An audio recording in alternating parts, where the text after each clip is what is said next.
covered in the policy document with the concerned states or union territories and the central ministry departments, institutions, and other relevant stakeholders. This workshop is organized by the National Disaster Management Authority and is co-hosted by Kerala State Disaster Management Authority. Hoping for your active participation and contribution, once again extending a very warm welcome to this workshop. Now, may I request Sri Kunal Satyadi, the advisor of NDMA, to come forward and deliver the welcome address and also to give the introduction about the policy. Sir, please.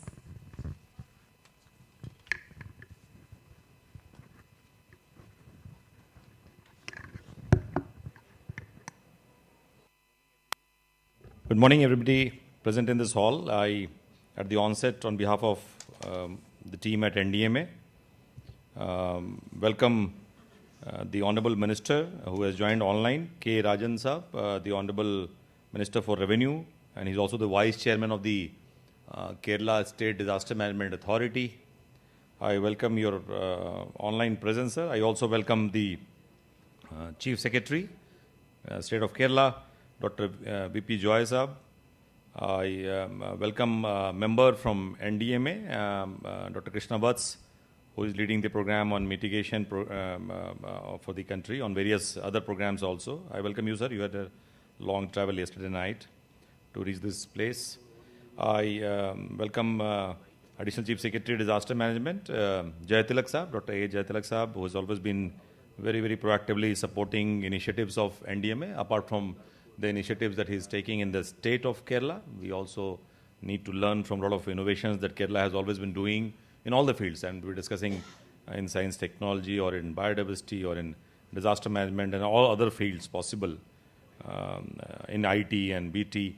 So thank you, sir, for agreeing to host this one-day workshop. We had this discussion just not even 1 month back in Delhi, and he readily agreed. We were discussing lightning and thunderstorm in Delhi in a workshop and trying to finalize a national program on mitigation for lightning and thunderstorm in the country. And I had a discussion informal with him, and he told, why not, we'll do it. So thank you, sir, for taking that prompt initiative.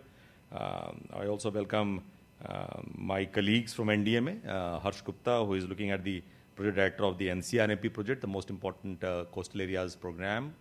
My friend Ravinesh Saab, the financial advisor from NDMA, Ravinesh Kumar, joint advisor, recovery and reconstruction, Dr. Jana Saab and his team from NDMA, and Commissioner Disaster Management, Anupama, who has been sitting on the dais and yesterday also.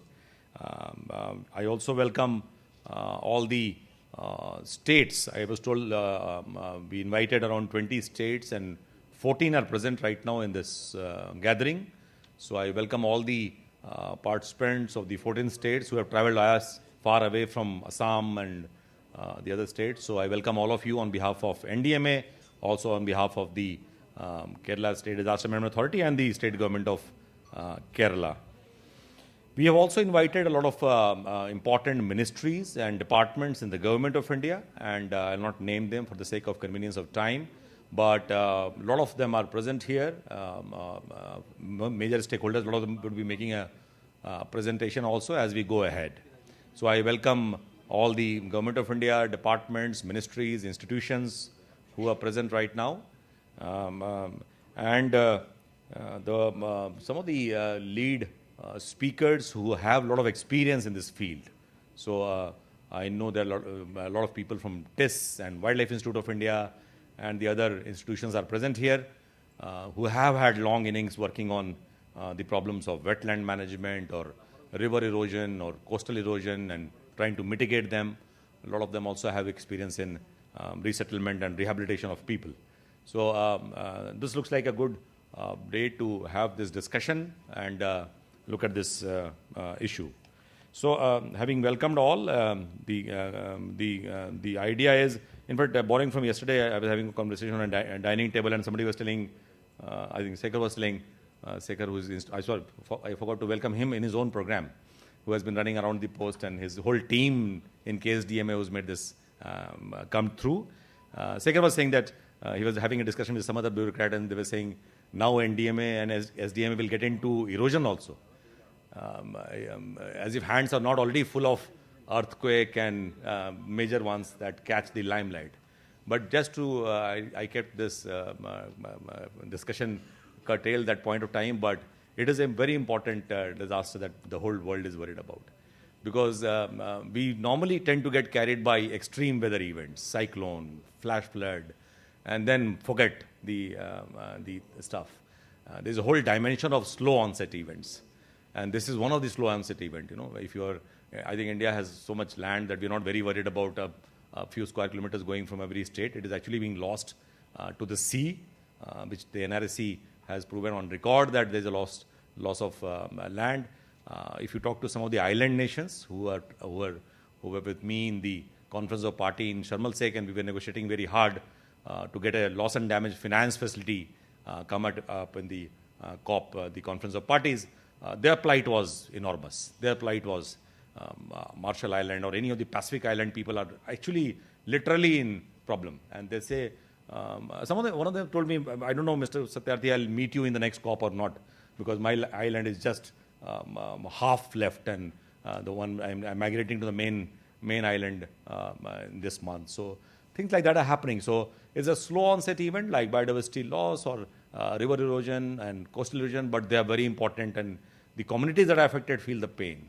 So it's not a very rhetoric disaster that you see and read in the newspapers and get worried about. It's a slow onset disaster, but it is very important to capture. And we all gathered here for that purpose. Having said that, there are two operational things that we want to discuss today. And before I get into the document, I should acknowledge the presence of Eklavya, who has helped us draft this program. So he's the author of this policy that has evolved. It has come through many rounds of discussion. It was circulated as happens in the government. Some states responded, some did not. Most of the ministries did not respond. They were very busy replying to parliament questions and updating budget. But today is the time to give some thought on the policy. We'll open the binding of the policy document, read it chapter by chapter. There are four main themes in this workshop today. We would be looking at that. So there are four discussions that we'll have today in 4 sessions. First is generic, talking about the policy. But the second and third talk about river erosion as a problem and mitigation as an option. And the second one talks about if mitigation you exhausted the options of mitigation, resettlement is the option. So river, 2 sessions, one on mitigation options, one on resettlement options. The third and fourth sessions would be on coast. So coastal mitigation measures and coastal resettlement options if you want to resettle somebody. So 4 important sessions apart from this session and the next session. So that is how this would be discussed. A lot of comments that came from the states were very, very valuable. They have been incorporated in the revised document that has been circulated to all of you. Today we'll need to look at the document precisely and also look at experiences coming from the speakers and capture that. And maybe this is not the end result. This is not the final document. This document is liable to be opened and changed completely today. But I'll request your indulgence and your contribution to look at the different paragraphs and options given. I don't want to get into the policy right now because that is what we will discuss today. What are the possibilities, whether it is possible or not possible, how better it can be developed. So I think that is what to be discussed today. I say this is a zero draft. This is no draft, not a starter, but this is just a piece of paper in front of you. And if you give valuable inputs, we'll try to revise this and make it very, very structured, learning from the experiences of all the learned speakers and the ministries and states and all the past experience that happens in the state possible. So that's the menu for today. I welcome you to this beautiful coastal town, and I hope you have a good discussion today, and we could finalize the document by the end of the day. And then we start operating this document. So there are 2 funding windows, as was told by the speaker earlier. The mitigation fund provides for mitigation as an option, and the NDRF fund provides for resettlement as an option. We are capturing both in this policy document, and this is how it will evolve. So thank you. I think I look forward to noting down a lot of inputs that will come from all the participants and making this document much better at NDMA. Thank you so much. Thank you, Chief Secretary, sir, for being present offline, taking time for this. Thank you. Jai Hind.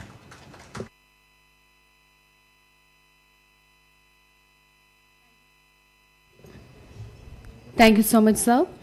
Now, may I request Dr. A. Jayatillak, the Additional Chief Secretary to Disaster Management and the convener of KSDMA, to come forward for the opening remarks. Sir, please. Good morning and welcome to God's own country. Honorable Minister for Revenue, Advocate K. Rajan, who is joining us online, our esteemed Chief Secretary, Dr. V.P. Joy, Member NDMA, Mr. Krishna Worths, Advisor NDMA, Mr. Kunal Satyarthi, my colleague T.B. Anupama, Commissioner Disaster Management, my fellow delegates from all over India, my team from SDMA, and members of the media. Since we are running behind schedule, I'd like to restrict my remarks to two major points.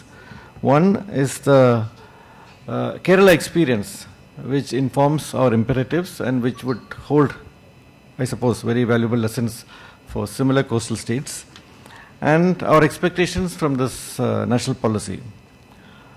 Our Chief Secretary, who is a renowned poet himself, would appreciate that if Pablo Neruda were born in Kerala, he would have likened Kerala to his homeland Chile and said that this is a land where the mountains are hugging the coast. It is such a thin sliver of land where we are, in terms of disaster management, buffeted between the problems of coastal erosion and the problems of landslides in the mountains. And that leaves us with very, very little leeway. In 70s, 80s and 90s and the noughties, we used to think that cyclones and anything that is associated with the Bay of Bengal would never happen in the Arabian Sea. The last few years have shown that there is high frequency of cyclones, very high tidal erosion in the western coast of India, with the result that we have had to drastically rethink our approach towards mitigating the effects of climate change. What the state did, as way back, even before the flood of the century hit Kerala in 2018, was to understand that rehabilitation of the coastal fishermen would be a very, very important priority. A scheme was thought of where each fisherman who had to be rehabilitated would be given 10 lakhs, 6 lakhs to buy the land and 4 lakhs to make a construction of the building. One of the criticisms leveled against policymaking in India is that it looks at policymaking and implementation purely in terms of the political economy, and it doesn't take into account the sociology and the social psychology of the people. I think that deficit was covered wholly while this policy was thought of, because one of the reasons why rehabilitation is so difficult is the huge resistance of the coastal community to leave the land with which they have a huge emotional bond. Nobody would like to be transferred or translocated to a different part, even if it is safe, even if it is comfortable, as long as this emotional bond is lost. So when a new plot was identified, they were told, you can retain the old plot, but you cannot have any permanent structure there. You know, in hindsight, this proved to be a very wise decision, because wherever this was not done and excellent infrastructure was put in place for them, if you give them a structure where they can't have their equipment, their boats, their machinery, where they can see it when they wake up in the morning, they would feel extremely uncomfortable and this policy would fail. Since the option was given that they could retain a piece of land with which they had a bond, they could retain the boats there, the equipment there, and they could shift to a new place for stay. I would say this is the best lesson that Kerala can possibly offer to any state which is embarking on this venture. Regarding the national policy as such, I think it should take into account the enormous diversity in the country, and keeping the spirit of federalism alive, we must ensure that there is enough room for flexibility. one size certainly cannot fit all. Sufficient funds may be set apart for state-specific initiatives, for state-specific innovations. Like I think the first time a central policy gave an option to the states to have an innovative approach was in 90s. It was called the third stream of JRY, where it was left open-ended. It was a very small component, but it was still left open-ended. I would request that a elbow room may be given to each state to experiment on a very micro level, so that even if it does not strictly conform to any policy guideline that is laid out, you leave a blank sheet for the states to write their own stories on. I am glad that we have representatives from almost all the coastal states, and I look forward to a very, very vibrant series of discussions which would inform the new policy that is going to be brought out by NAB. Thank you very much.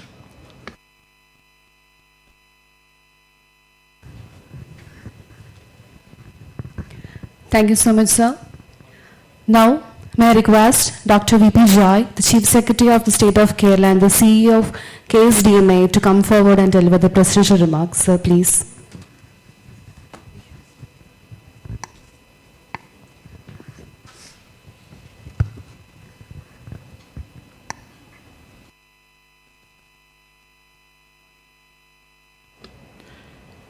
My dear friend Sri Vats, member National Disaster Management Authority, and all my colleagues on the dais and distinguished officers who are attending this national workshop on policy for mitigation measures and rehabilitation for people displaced by erosion. This is definitely a very important topic on which proper policy needs to be formulated at national level as well as at state level. As all of you are aware, we have a very long coastline in India of 7,500 kilometers, and Kerala is also a state with a very long coastline, more than 550 kilometers here. And when it comes to sea erosion and river erosion, this sea erosion is a general disaster, a problem which occurs almost annually in states like Kerala. So, because the state government has been dealing with it, especially with a state with a very high density of population. And density of population, people who are all concentrated in the coastal areas, sea erosion poses a great challenge during the monsoon season, mostly during the monsoon season and also at other times. The Kerala government was very conscious of, is very conscious of this issue, and has been requesting or many times to declare sea erosion as one of the notified disasters. And it is already a state notified disaster in Kerala, but at national level it has not happened. Now the Finance Commission has put some fund, National Disaster Risk Management Fund and State Disaster Risk Management Fund, which is a welcome step in the direction of dealing with erosion. Along with the climate change, the turbulence in the sea and sea erosion forms one of the forms key issues which we need to look at and address by formulating policy measures. Now, every year, in Kerala, there are several people who are living even within 50 meters of the coastline. So, state government formulated a project called Punargeham some time back, whereby all the people who are living within 15 meters can be relocated to more safe places. And a major scheme, we made a survey and we found around 19,000 families living within 15 kilometers of the coastline. And then the willingness was sought whether you are willing to relocate, and about 7,500 people agreed, or they wanted to relocate themselves, almost half of them wanted to relocate themselves to safer places. So this shows the extent of the issue of sea erosion. Half the people who are living in the coast, so generally under no circumstance somebody will agree to leave their home and go to some other place. So this means 50% of the people are willing to do that is a sign of how insecure they feel living near the coastline. Because how insecure they feel about losing their property, their house, livelihood, everything, every year due to disaster. And every year some land is lost, then some houses are lost, we have to relocate them. This happens, and especially in view of this climate change where sea level is rising. And sea level rise is another major issue which we have to deal with in a much bigger canvas with much major policies.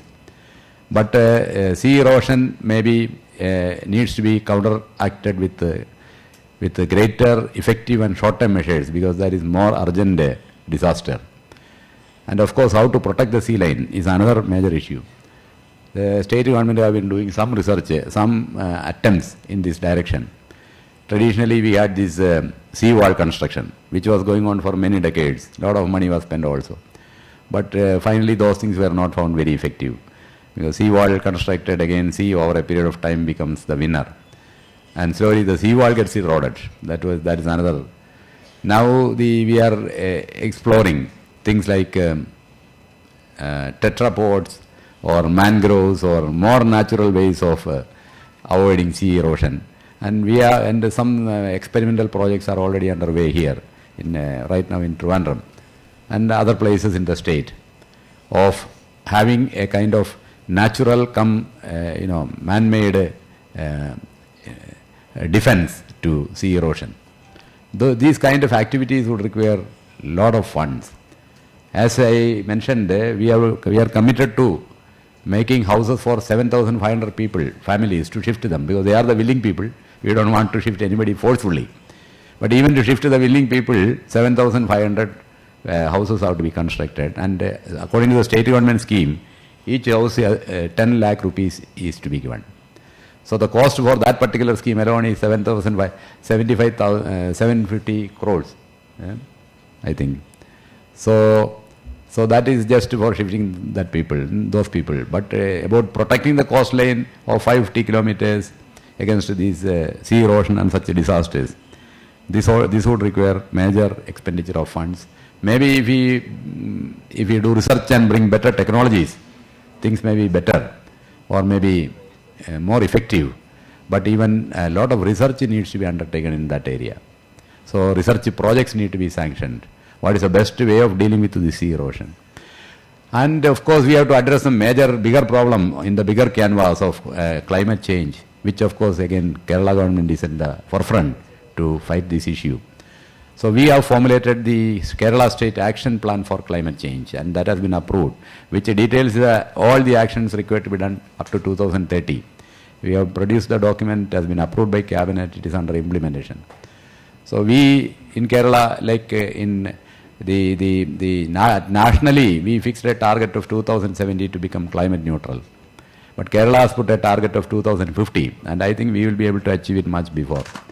Because this is a state where it is already, if you take the production, this carbon production, from the production side, it is already climate neutral. If you take the total consumption side, there may be a little more to be achieved. Many of our local bodies have declared themselves, they have made all the studies and got certified as climate neutral local bodies in the state. So on the climate front, we are taking very serious action. But of course, there is a global problem and local solutions will not work. So in all the issues dealing with the natural disasters, we have to think globally and act locally. A lot of global thinking is required. National level policies, thinking, thought, formulating, doing research and formulating effective solutions, remedies. How to implement those things locally is extremely important, because all the action takes place at a local level. So the local entities have to be equipped and they have to be strengthened, empowered to act, to get any outcome from all these efforts. So effective national policies, effective research, appropriate proper technology formulation, then local action. All those things have to go together to achieve any substantial objective in the direction of fighting sea erosion or climate change, etc. Now, of course, the river erosion is also included in this, and river erosion also happens every year. There are floods are becoming a regular feature nowadays, and after every flood, the river becomes widened. Sometimes they meander through new routes, and new islands are formed. Lot of debris gets deposited.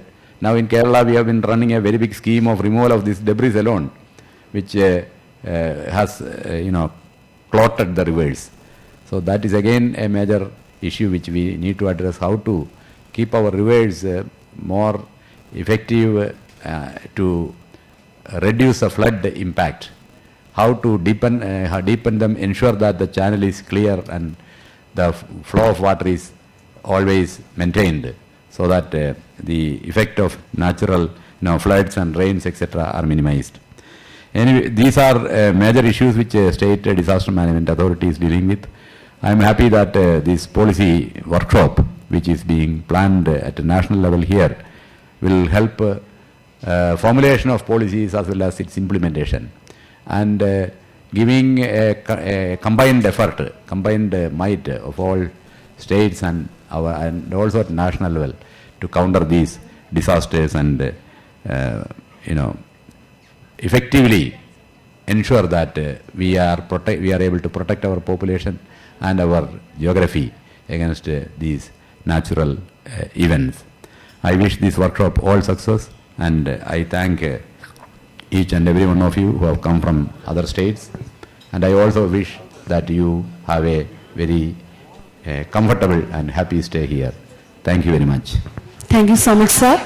We are moving on to the official inaugural ceremony of National Work-upon Policy for Mitigation Measures and Rehabilitation for People Displaced by Erosion. Now may I request Dr. V.P. Joy, the Chief Secretary to State of Kerala and the CEO of KSDMA, to come forward and light the lamp. Sir, please.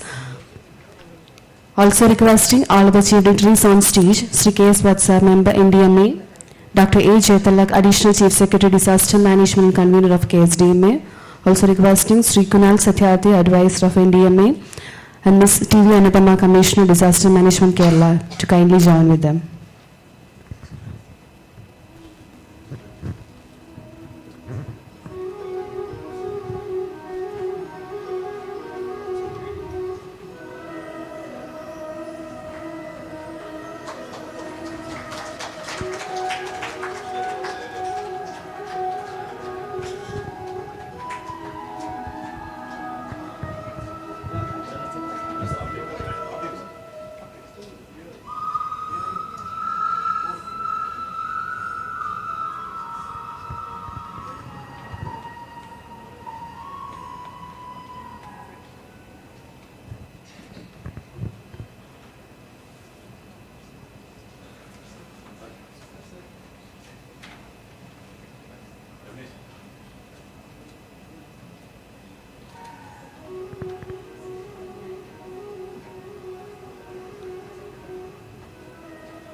The official inauguration of National Workshop on Policy for Mitigation Measures and Rehabilitation for the People Displaced by Erosion is done by lighting the lamp. The Honorable Minister for Revenue, Sri Advocate K. Rajan, will join with us virtually later. Now, may I request Sri K.S. Vatsa, the Member, NDMA, to come forward for the special address. Sir, please.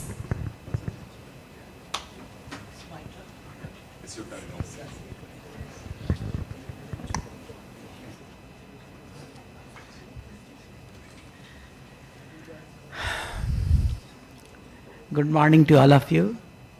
Honorable Chief Secretary, Sri V.P. Joy, my dear friend, whom I have met after 34 years or so. Yes. Yeah. Yeah. Yeah. All the distinguished guests on the dais, all the participants, experts, all the delegates from the states, thank you very much for coming over to Trivandrum and organizing this workshop. I really have a great word of gratitude and acknowledgement for the Kerala State Disaster Management Authority, which has taken the lead in organizing this workshop.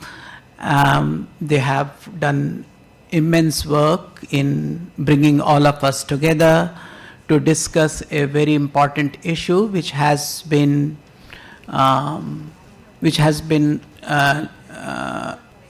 not received enough attention over decades and centuries.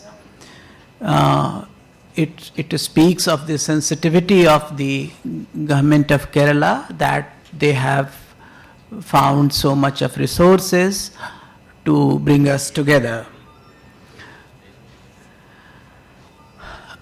The problem of river erosion and sea erosion, coastal erosion, has been with us for a very, very long time.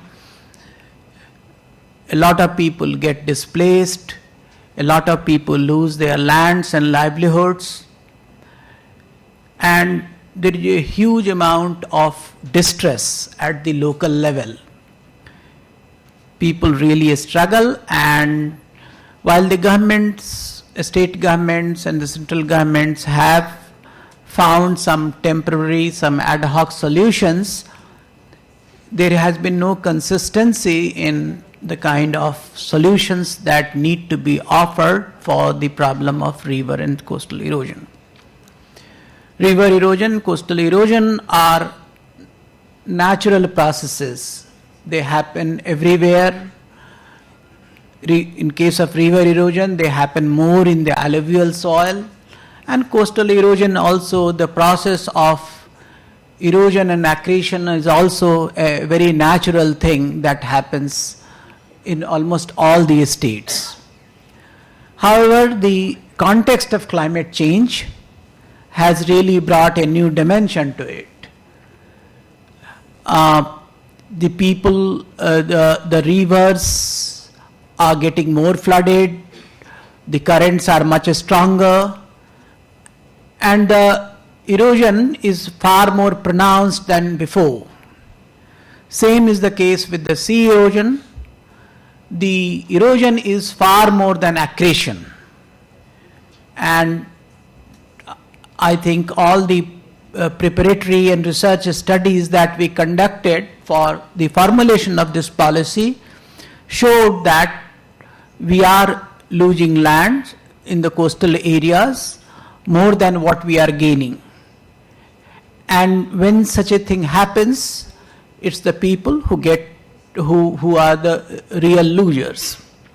So it's very, very important that this problem, this is called a silent disaster, and this problem has not been acknowledged sufficiently. So the first time we are developing a policy that brings a concerted focus on how to deal with the displacement that is caused by the erosion, but also how to mitigate the impact of the erosion. How can we reduce the pace and process of erosion? We can definitely consider certain measures which can reduce this phenomena. So we have developed the policy. The policy has come at a time, it has come as a recommendation of the 15th Finance Commission, but it also has come at the time when we have set up the National Disaster Mitigation Fund and a State Disaster Mitigation Fund. So the development of the policy needs to be seen in conjunction with the operation of the mitigation funds, both at the national level and state level. This was also the time when we set up a separate fund, a separate funding window for recovery and reconstruction. We never had a committed recovery and reconstruction window. So these are two very, very important developments within the NDRF, with National Disaster Response Fund and a State Disaster Response Fund, We have 3 windows, 40% for response, 30% for recovery and reconstruction, and 10%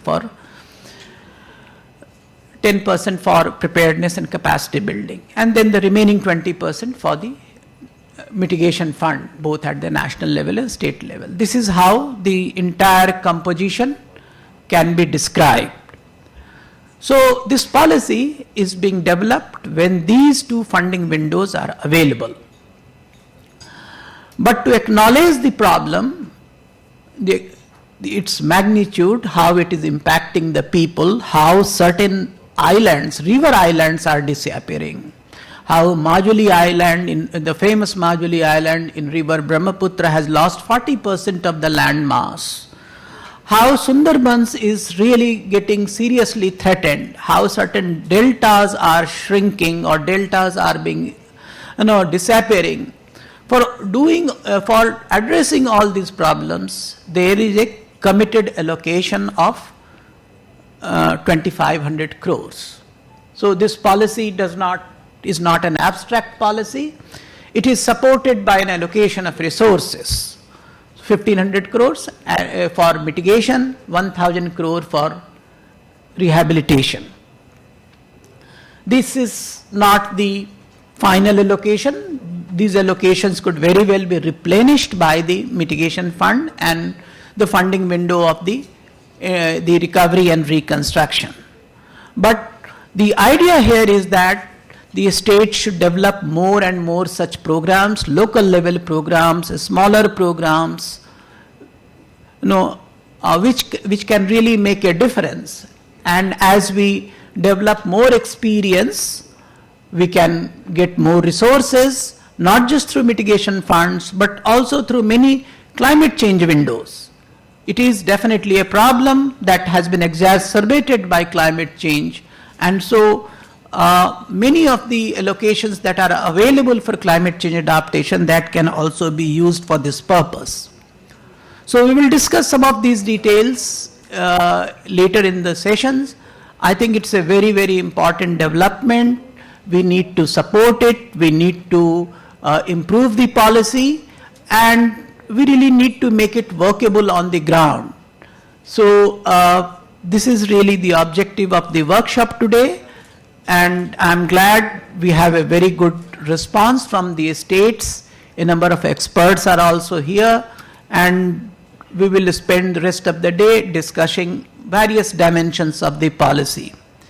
So thank you very much for your response and your participation. We look forward to the discussion here. And I once again thank the Kerala State Disaster Management Authority, Mr. Jaitilak, Shekhar. All of them have taken great pains to organize this workshop, and I once again thank them from the bottom of my heart. Thank you. Thank you so much, sir. Now may I request Ms. T.V. Anupama, the Commissioner of Disaster Management Kerala, to come forward to propose the vote of thanks. Ma'am, please. Respected dignitaries on the dais and distinguished participants, we are drawing close to the inaugural session of this event. I would like to thank our Chief Secretary, Dr. V.P. Joyce, sir, for his wholehearted support, not only as a part of SDMA, for the entire administration that he is handling in Kerala. I thank Shri Valsa, sir, for being a support to Kerala all the while and for trusting us with today's program in Kerala. I thank Jaitilak, sir, for supporting this event, for leading this event, and for guiding us for all the arrangements that we have undertaken in these few days. I thank Kunal Satyarthi, sir, advisor NTMA, for again trusting us with this program and for the guidance for this program. I thank the entire NTMA team, the joint secretaries, Harsh sir, Ravneet sir, and all other representatives from the state, the NTMA officials, for coming down to participate in this event, and so also for giving the insights throughout the course of the discussion that we are going to have later today. The SDMA team, they have worked really hard to put this together as per the guidance of NDMA. I thank my entire team for their hard work and commitment that they displayed throughout. I thank all the logistics partners who have contributed in some or the other way to this event for making this event successful. Once again, I wish that this event becomes a very successful one and we come up with great insights towards a draft policy. Thank you. Thank you so much, ma'am. We have come to the conclusion of the inaugural session of this workshop. May I request everyone to stand for the national anthem.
Thank you, Munanjal, who raised the inaugural ceremony of the workshop.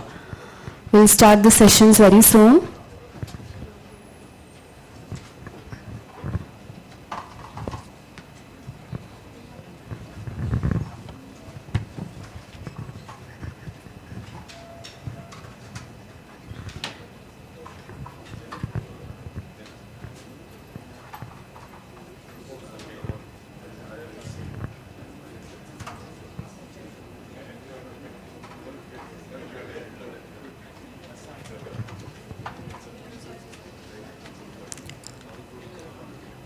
We'll start the first session very soon, hoping for the active participation and the presence of all delegates here.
For a kind information to all the speakers and presenters, you can hand over the PPT right now.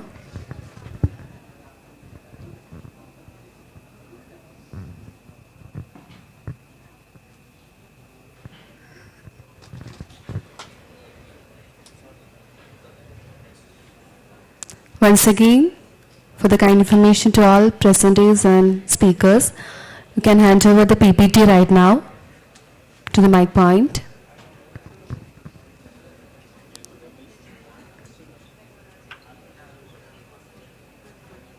And also for the kind information of all delegates, we'll start the first session at 11 a.m.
For your kind information, we have started the tea and coffee session. Kindly join for that. Requesting everyone to join for the tea break.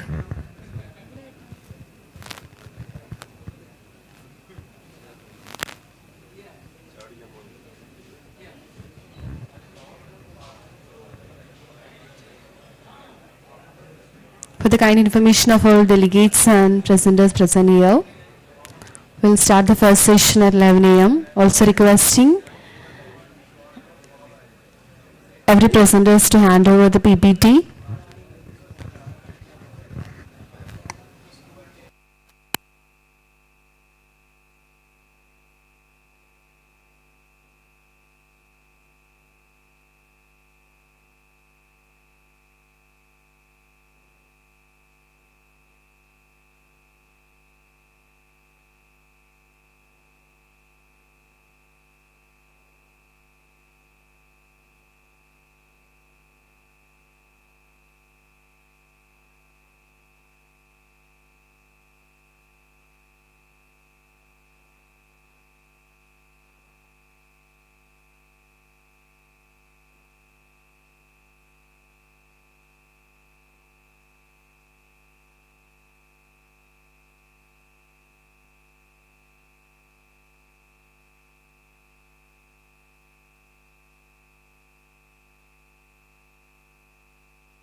by the National Disaster Management Authority and Kerala State Disaster Management Authority.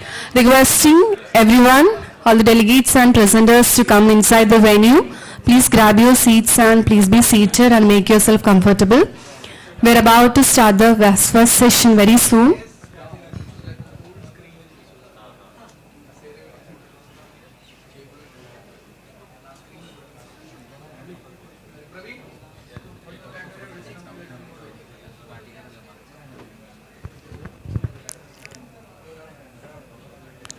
We're about to start the first session soon, requesting all presenters and delegates to come inside the venue.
The chief dignitaries, invited guests, presenters and all delegates present here.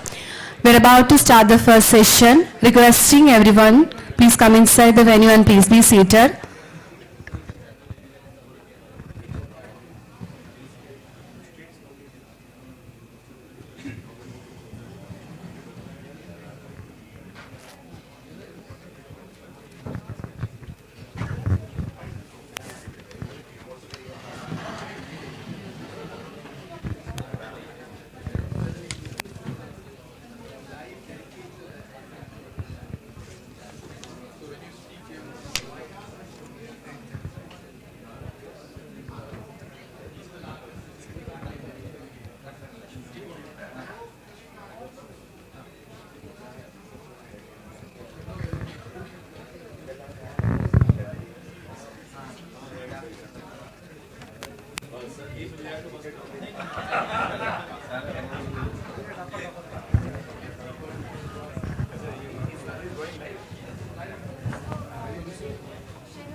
All right, so hello everyone. Welcome back to the National Workshop on Policy for Mitigation Measures and Rehabilitation for the People Displaced by Erosion, jointly organized by the National Disaster Management Authority and the Kerala State Disaster Management Authority. We are starting the first session. The topic of the first session is the National Policy on Coastal and River Erosion. We have 4 speakers here for presenters. Sri K. Swatha, Member NDMA, Sri Ravanish Kumar, Financial Advisor NDMA, Professor Said Ainul Hussain from Wildlife Institute of India retired, and Dr. Nirmali Chowdhury, TISS Mumbai. So with much respect, I would like to welcome the Chair and Co-Chair. First of all, the Chair, Dr. A. Jayatilak, ACS of Kerala, and the Co-Chair, Sri Kunal Satyarthi, Advisor NDMA, to come forward and occupy the seats, so please. And also to introduce the presenters. So since, welcome everybody, welcome back. Since there is no chair actually, literally also and physically also. Jayatilak sir has gone for a meeting somewhere and there is no chair on the dais. So I have to do both the roles as a co-chair without a chair.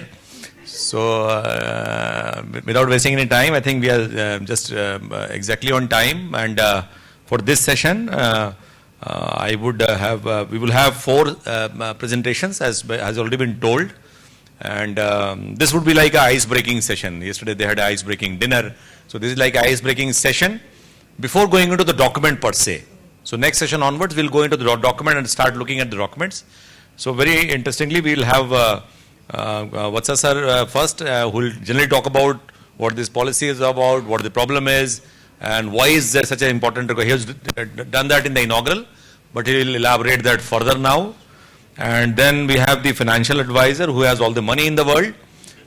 He will tell you about what this fund is about, what the amounts are, how do you, as a state government or as a ministry or an institution, how do you dig into this amount. So he will generally tell you about the 15th Finance Commission recommendations, what the recommendations exactly are, what the funds and how they will flow. And then we will have one great Professor Saeed Ainul Hassan Sahab, who has had long innings working in the Wildlife Institute of India. He has, I always say, I know him for the last 20-25 years, and I say you live more in water than in land. You are an amphibian of some kind. So he has been working on sitting backside, but he will be generally sharing about what the Wildlife Institute of India is doing, a large program on NMCG, National Mission on Clean Ganga. And they are holding a lot of things, not only on flora and fauna, but also on livelihoods, on erosion. And the last in this session would be from Dr. Nirmala Chaudhary, from TIS Mumbai, who will be looking at the convergence of all the issues together. So packed house, we are starting right on time, just I think 10 minutes before time, but we'll maintain this rhythm so that we complete also on time. So I'll request first Krishnavat Saab to make a presentation about the whole policy document and the problem thereof. Thank you.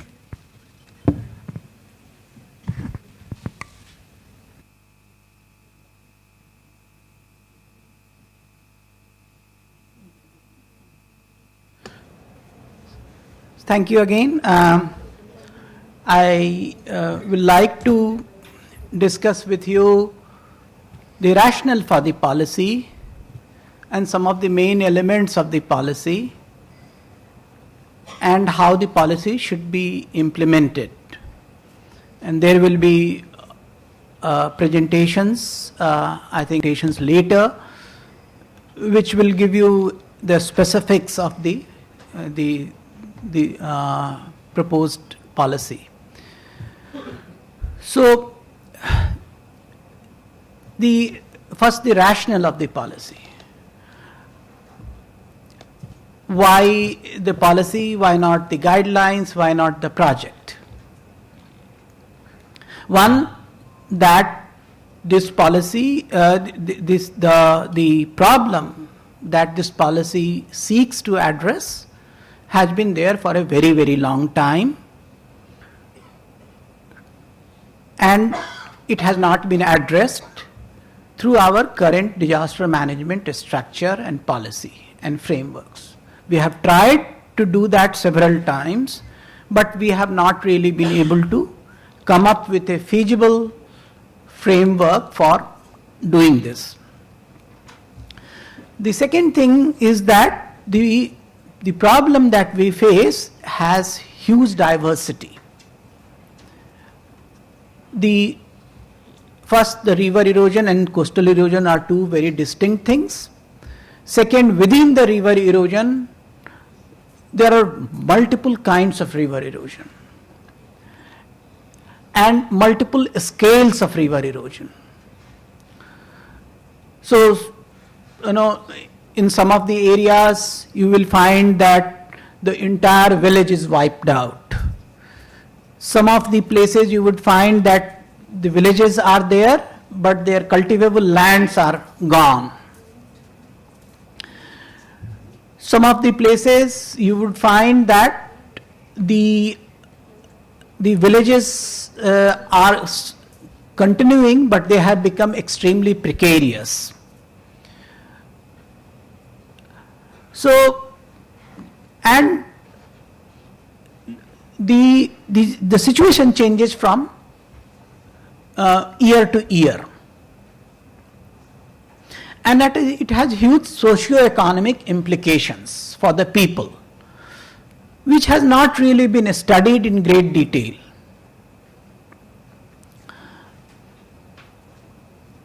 We have, when we were doing this, we were framing this policy, and Mr. Eklavya Prasad would, bear me out, that for the coastal erosion, we had more data, we had more studies, because we had more institutions to support this. On the river erosion side, we didn't have any significant research input, any significant database compiled by any institution of credibility. There are institutions from the water sector, but they look at it as from the point of view of the river morphology. They look at it from the point of view of the river basin planning. They are not really looking at it from the community perspective. And this is what we want to, this is the gap that we want to fill. That we need to have a policy, we need to have an institutional framework, we need to have committed funding, and we need to have the people at the center of it. And that is why the Finance Commission recommended that we should have a policy. If you read the Finance Commission recommendations carefully, the policy is only in respect to the mitigation or rehabilitation, not the other way around. But we have actually taken a little bit of liberty. We have brought both the issues together and developed a composite policy. Now, why mitigation and rehabilitation are brought together? Because when we start implementing mitigation measures, the mitigation measures again have certain limitations. Beyond a certain point, mitigation may not work. We find that certain number of people need to be rehabilitated. So most of the situations are such in which mitigation and rehabilitation need to be combined. You cannot have just mitigation only, you cannot have rehabilitation only. Rehabilitation will have many hues. Some people need to be rehabilitated better in situ. Some people need to be relocated. Some people need to be given alternative land. Some people need to be given alternative means of livelihoods. So again, rehabilitation will acquire huge diversity of options. Now, when you have both mitigation and rehabilitation, when they are brought together, it requires a very careful planning at the local level. That every situation needs to be discussed, understood in the context in which the river erosion or sea erosion is happening. We cannot just apply a broad solution for all the situations. Somewhere you will find that 25% mitigation and 75% rehabilitation, and in some places it's just the reverse. So this mix has to be planned locally. And that is why we cannot do a project. No, this project has to be developed locally. We are saying yes, they will have multiple projects, hundreds of projects, thousands of projects. Wherever the people are threatened, we need to develop projects. But can we think of it at the national level, at the state level? No, it's not possible, because every situation is a distinct project where various combinations need to be developed. So that is why we are developing a broad policy framework through which we enable the state disaster management authority and district disaster management authority, and first time this is a major shift, please mark it, that earlier the issue of erosion would be handled by the water resources irrigation department. First time we are bringing in the state disaster management and district disaster management authority. Its significance should not be lost on us. And it actually gives us an opportunity to strengthen the planning capacity of the district disaster management authority, state disaster management authorities. We need to do a lot more, I understand that, and there is a huge gap there. I also acknowledge that, and we need to do something about it. But the prime mover of this policy is the district disaster management authority. They need to plan it. They need to bring together the various local institutions, and they need to suggest what kind of mitigation are we looking at, what kind of rehabilitation we are looking at. It cannot be uniform. And then we also have, to begin with, we have an allocation of 2,500 crores. It doesn't mean that once the 2,500 crores are finished, which will finish very soon if we start doing it seriously, the funding stream ends. We can still do it through the mitigation fund, we can still do it through the recovery and reconstruction funding window. So we always have that kind of a funding mechanism available, and that is, I think, a great plus that the policy has. It is not a policy that stands independently of the funding stream.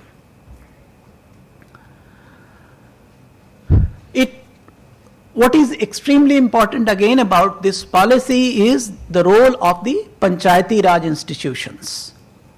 How we need to bring in the local governments, because most of the action, most of the planning, that would happen at the level of the Panchayati Raj institutions.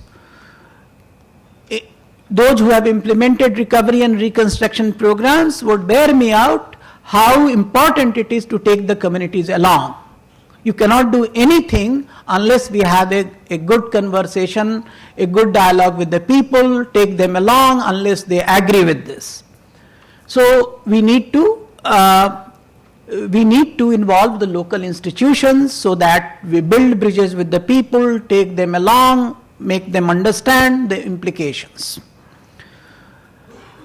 and find a solution where they can live with hazard in a way that does not threaten their survival. No, it's not about avoiding hazards completely, it's living with hazard. That's the underlying principle. We need to finalize the policy. It has been in development for quite some time. We have shared the draft policy earlier. We had several discussions also at the level of experts. What is extremely important that we start working on this as soon as possible. The state should get down and develop projects, and they should get we should approve these proposals, and we should release the funding. When we start implementing these projects, we will see that there are many issues that are coming up. We will learn from these projects. Maybe we also revisit the policy. A policy is not a document which cannot be amended. It can always be improved upon. So what is very, very important that in pursuance with the policy, we start developing as many projects as possible. Here the note of caution. When the states do not read the policy, they say, okay, let's develop a 100 crore project, give it to the NDMA, do something about it. It has to be developed very carefully. It has to bring out the mitigation component, it has to bring out the rehabilitation component. It cannot be 100 crore project all the time. We have to think of what a good local level mitigation program, a good local level rehabilitation program would look like. So some thought has to be given to this. It has to be driven by experts, It has to have community consultations, and it must have some feasibility. So it should not be, I have seen many mitigation projects being submitted, just you get up and you write a project and send it to the NDMA. That's not the way it should be. It should be developed. All the projects, all the proposals need to be developed very, very carefully.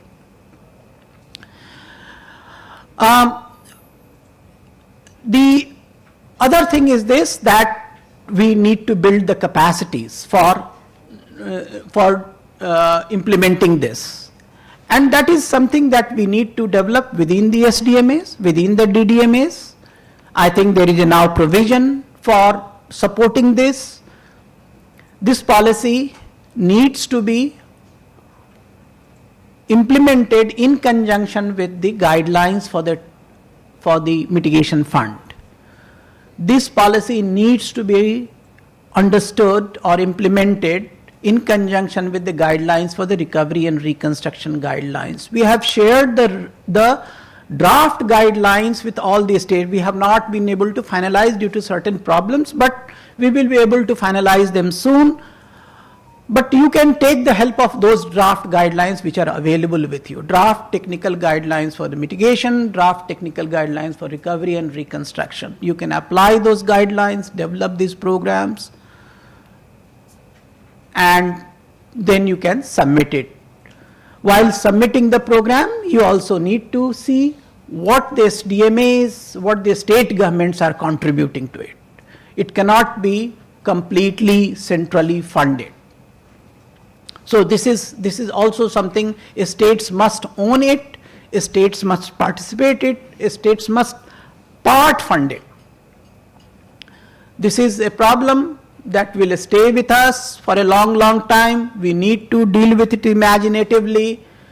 It's also part of our climate change adaptation. Please understand that. Worldwide, there is so much of concern about displacement caused by climate change.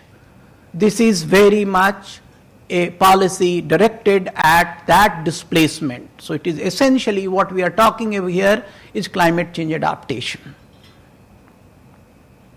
And we can say that nationally, internationally, at every level, that yes, we have a policy that takes care of it, we have a funding mechanism that addresses it, and maybe tomorrow when there is a global fund to address loss and damage, we can seek some resources from that as well to replenish it. So these are some of my thoughts on the policy.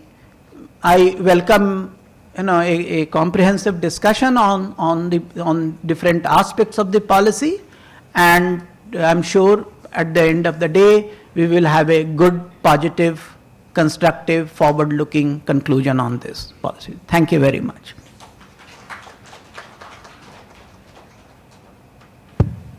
Thank you so much, sir. I think that was a good primer and went into all the what the rationale is for this policy, why it is so important to have this policy now, how this policy is supported by funds, the importance of mixing up mitigation and recovery reconstruction window, and still this policy is only at the national level, and the importance thereof of planning at the local level, because that is very critical. Every river, every erosion is a different issue. So thanks for that opening presentation, laying the ground very strong for the discussion for the whole day. Taking on, I would request Ravinesh Kumar sir, who is the financial advisor at the NDMA, and he belongs to the Defense Account Services, and he has been there in NDMA for some time, seen the development of this funding window. So he'll be giving you ideas about where the funds are and what the mechanisms are and what the operational guidelines are, and how do you access these funds. Over to you, Ravinesh.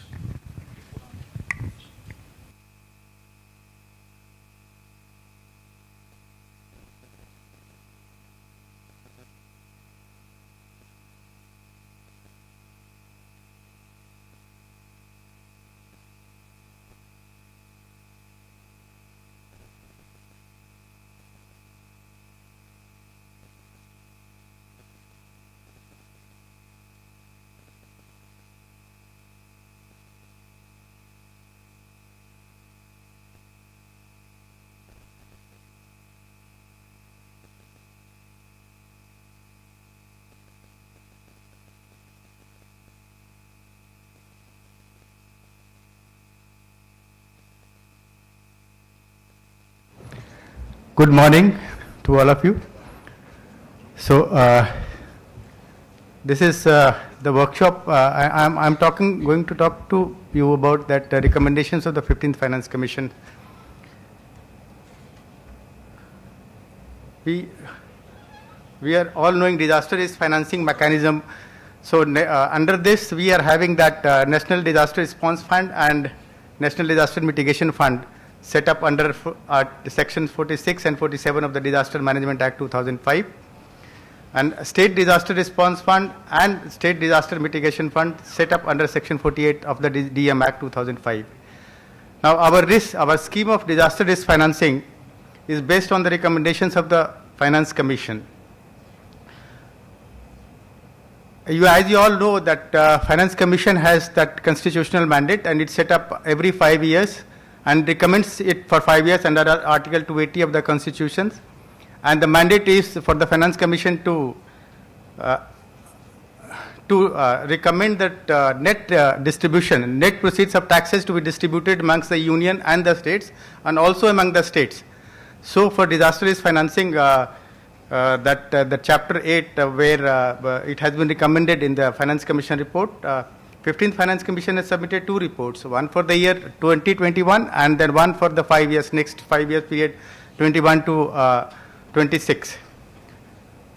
That allocation to states is, of course, the contribution based. The contribution is that 25% from all the states, and Northeast and Hilly states to contribute about 10% only.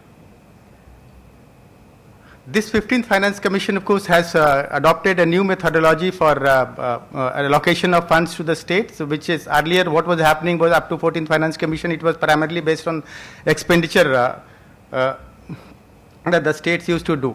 But new methodology incorporates this. It's a combination of all 3 aspects, that is capacity as reflected through the past expenditure, risk and exposure, which is reflected through area and population, hazard and vulnerability through disaster risk index. Another component which is primarily this year, this Finance Commission, is that 6 earmark allocations for addressing certain priorities related to preparedness, maybe mitigation, recovery, and others. So these are special initiatives that are to be taken, and that Commission has recommended allocated funds for it. In the earlier commissions, I was not able to see these allocations, particularly addressing these concerns.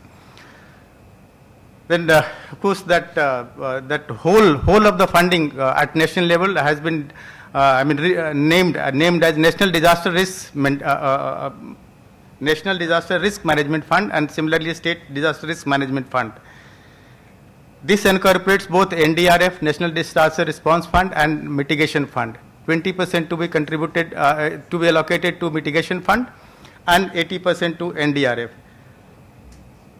Then that NDRF again has has been given 3 windows, where response and relief to be given 40%, recovery and reconstruction is 30%, and preparedness and capacity building to be 10%. The entire corpus has been that 1,60,153 crores for SDRMF, and for NDRF 68,463 crores for the period 21-26. Now, out of this 68,463 crores of NDRF, we have 6 earmarked allocations, about 11,950 crores. It is for one of the components here that we are here and deliberating upon that policy and all that, but that, so far we have not spent even a single rupee. And the most important thing that we have to keep in mind is that no liability is to be transferred over to the next award period. Whatever allocation has been given, like the balance of 3 years, we have to spend this 11,950 crores, for which we have not initiated. Practically, sir, we have not initiated any expenditure, and next 3 years we cannot transfer any liability next year, because we will not know whether the next Finance Commission will be carrying over this liability or not.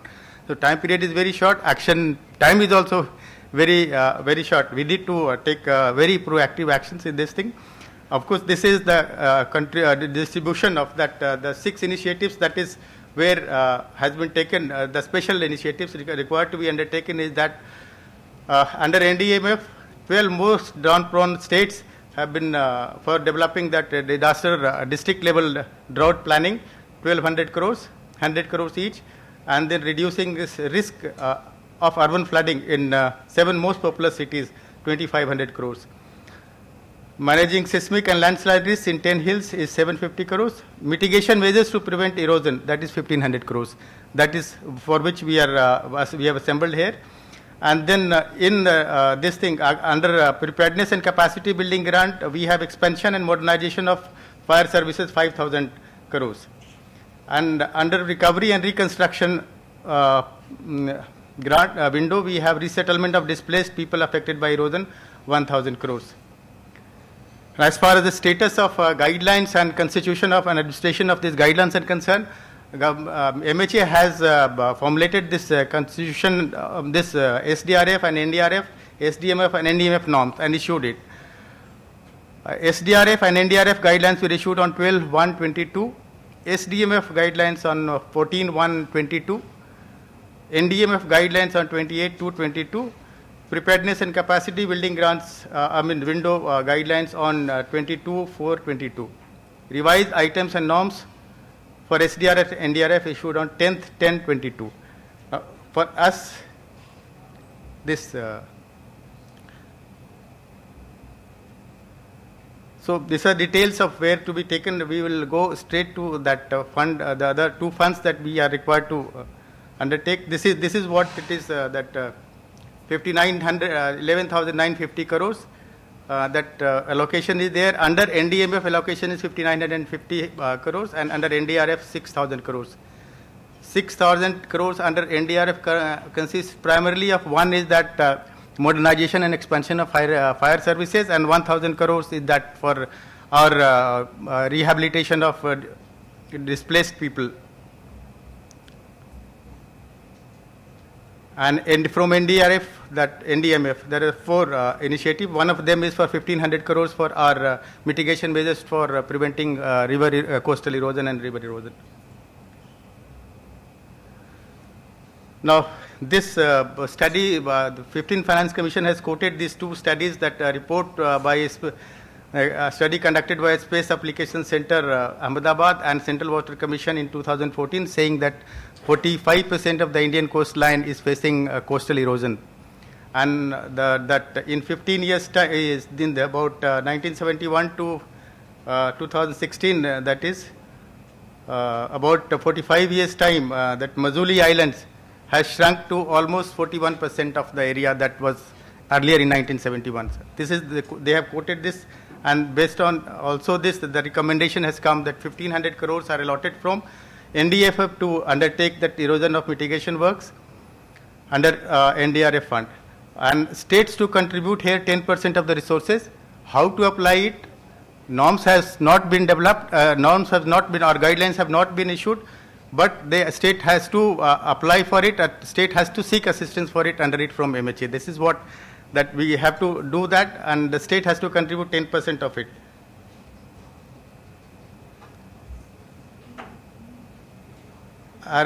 Again, for resettlement also, the resettlement of displaced people affected by erosion, 10%, that 1,000 crore has been 1,000 crore has been given for this thing, allotted for this, and again here also the 10% is to be contributed by the state. And here also that both the funds, that NDMA and or MHA is to develop the suitable norms for this purpose. We have not been able to issue, it has not been issued so far.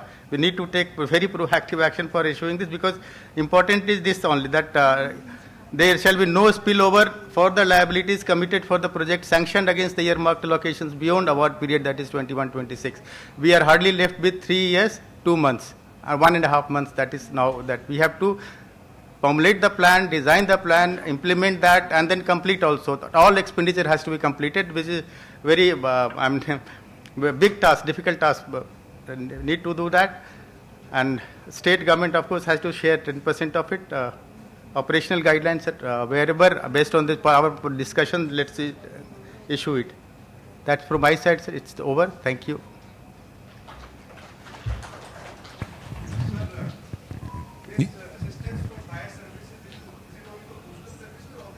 Now all states, fire, modernization of fire, all the states. So this is a program on modernization of fire services that has been made and already approved by the MHA, would be launched shortly. So that is for all these states on some formulas as to how but that's basically for modernization. So it looks at technology, bylaws, equipments. Doesn't give you new buildings in fire department and all that. Yes. So you can ask any questions at this stage, because these two presentations were basically laying the context of the 15th Finance Commission, the context of this policy, and looking at how the fund flows are. And thanks to FSAB, he has scared us and SDMA both that the time is limited and you need to start quite quickly. So for any state or any ministry or any SDMA, if there are any questions, you can ask now.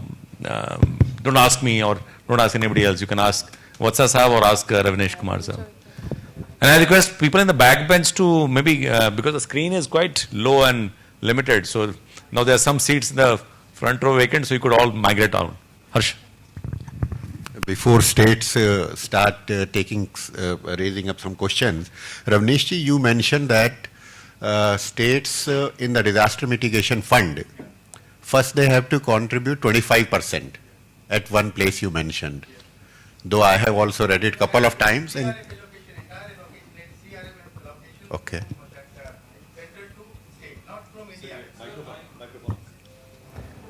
That allocation is from for SDRMF. So 1,60,000 crores is to be given. Now 1,60,000 crores is to be given. That 25% of it has to come from the state share. State share is 25%. And then additionally under NDMF, again 10%? No. Under SDMF it's different. 10% or 25%, whatever it is. The project based. Project is graded. There are assistance. Just to add to what Ravinesh ji is saying, 25% has to be contributed by all these states when they are utilizing or when they are budgeting the SDMF and SDRF. So that's the 10 special category states will be contributing 10%. So this is for the overall. Now for the earmarked funds, earmarked allocations, there are 6 earmarked allocations. So those 6 earmarked allocations, the state share is 10%. That's it. So it's as simple as that. Okay. For that mitigation fund, that graded sharing is there, sir, about 20%, 25% and 10%, 20%, 25%. That graded sharing in the mitigation fund, if you want to No, graded sharing is for the SDRF. SDRF. Yes, that when you are asking for a huge amount of money, basically that was done to discourage the states from asking 30,000 crores and 40,000 crores, which they make through memorandums. When you are asking for such money, then you also be prepared to contribute 25%, 20%. That is the graded thing. Yes, sir. Depending on the type of dimension of your project that you want to undertake, that is graded. But otherwise, it's not. It's basically sensible projects, 10%, and you can get the assistance. There is no problem. Any questions? Let it be a both-way traffic. So otherwise, it will become a monologue. Presentation after presentation after presentation. So. How it will be prioritized, sir? Which state will be given priority? There is no priority. States actually need to formulate the projects. You submit the projects. At least as far as this allocation is concerned, coastal erosion, river erosion, we really don't know where the problem of erosion is more pronounced. So how do we give priority? So the states develop the projects and they submit it based on the allocation, the availability of funds. The center would allocate these funds. If the funds are short, we can always replenish it. There is no issue, So let's start developing these projects as soon as possible. Also 75-25% sharing would be there. 10%. Sir, already help projects are already available there. Water department has already submitted for around 1,000 crores project to avail state funds. But shall we Water resources departments, again, this is the point I made earlier also. Your projects are little different. It's a large scale projects which include embankments, construction of embankments, construction of spurs. So qualitatively and quantitatively, those projects are different. You need to think of a different kind of a projects which are more local, which are smaller, which are focused on communities, which promote nature-based solutions. So not exactly the kind, because there is a flood area and flood management and border areas program for supporting those kind of projects, which you are mentioning. That is already being implemented by Ministry of Jal Shakti. So let's not replicate that in this program. This program is aimed at protecting the communities and villages and towns. So let's focus on that. Thank you. Thank you, sir. Sir, the formats would be separately circulated. The whatever you use for the mitigation fund, do that. Whatever you do for recovery and reconstruction, do that. Okay. There is no separate format. Okay. Sir, Wherever you are stuck, let us know. We will help you. under NDMF, that urban risk management program, Yeah. the Finance Commission has recommended city-specific funding pattern. Yes. Yeah. Similarly, for catalytic funding for the drought management, Yes. the Finance Commission has recommended 1200 state-wise, crores. 1200. state-specific allocation. Yes. Similarly, in this kind of river and sea erosion, Yeah. some of the states are exclusively affected by river erosion alone. Yes. The states like Kerala, Tamil Nadu, Andhra, Orissa, Yes. Gujarat, those states are affecting both by river erosion as well as sea erosion. Yes. So, would the NDMA consider under this funding, this is as a special purpose vehicle under NDMF. Yes. So, would we consider a state-specific allocation under the NDMF? No, no state-specific allocation. Just because 15th Commission has not recommended. Yes. But we have to think it over. No, but why don't you, instead of worrying about the state-specific allocation, why don't you develop project and submit it? So, as our director says, it first come, first served. Yeah, so you also need So to how be... can be real affected state will get benefited? No, if you are really affected, you will really be first with your submission of proposals. No? Sir, his query is Huh. already for two projects, as per the recommendations of Finance Commission, 15th Finance Commission, some allocations given to specific states. Likewise, for under this program also, some allocations may be done. See, we really do not have any study to show which state is more affected by sea erosion. Is it Karnataka, Kerala, Andhra? We don't know. So how do we make a state-based, on what basis do we make a state-based allocation? The point is this, we have 2,500 crores. The coastal states are, only the coastal states would be affected by sea erosion. So how many coastal states are there? 7, 8 coastal states. And then you have the river erosion affects the states in the Indo-Gangetic plain. These are the states which would be prime recipients of the, so we are looking at 15 states or so which would be more affected by this. Uttar Pradesh, Bihar, West Bengal, Assam, Odisha. These are some of the states which are more affected by river erosion. And all the coastal states, again coastal states, the states on the eastern coast are more affected compared to the western coast. So this is also the case. Now, it is for the states now to develop the programs, projects, submit it.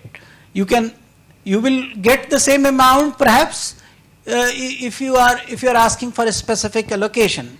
Just right now, this is the time to seize the moment and start developing the projects and not worry about the specific allocations that makes you complacent.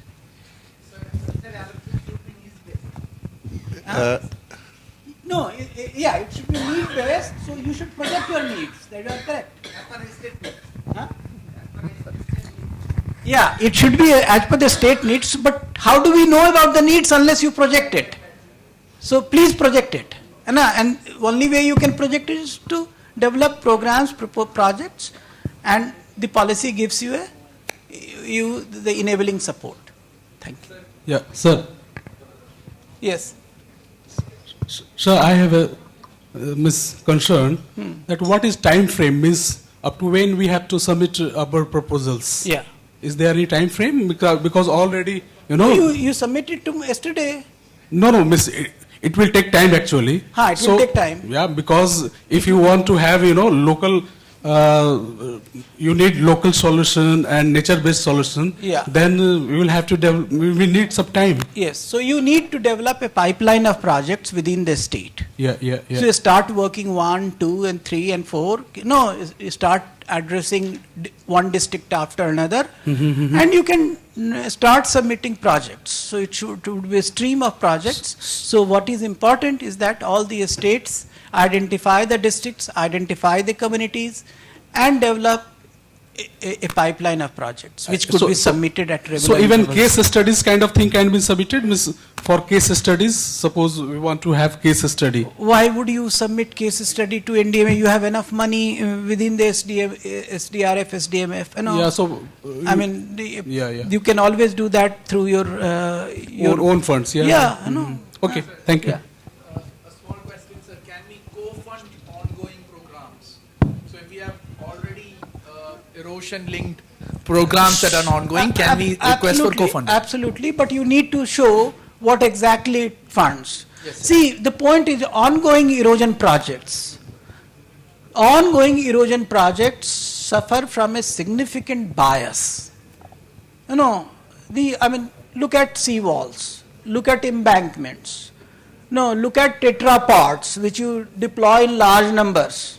How capital intensive they are. You put tetrapods 1 kilometer, how many crores do you spend? Now for that kind of money, you can at least benefit 10 villages. Now this is what we want to see, that instead of doing those projects which can immediately be submitted and all the funds can immediately be allocated for that, we want to guard against that.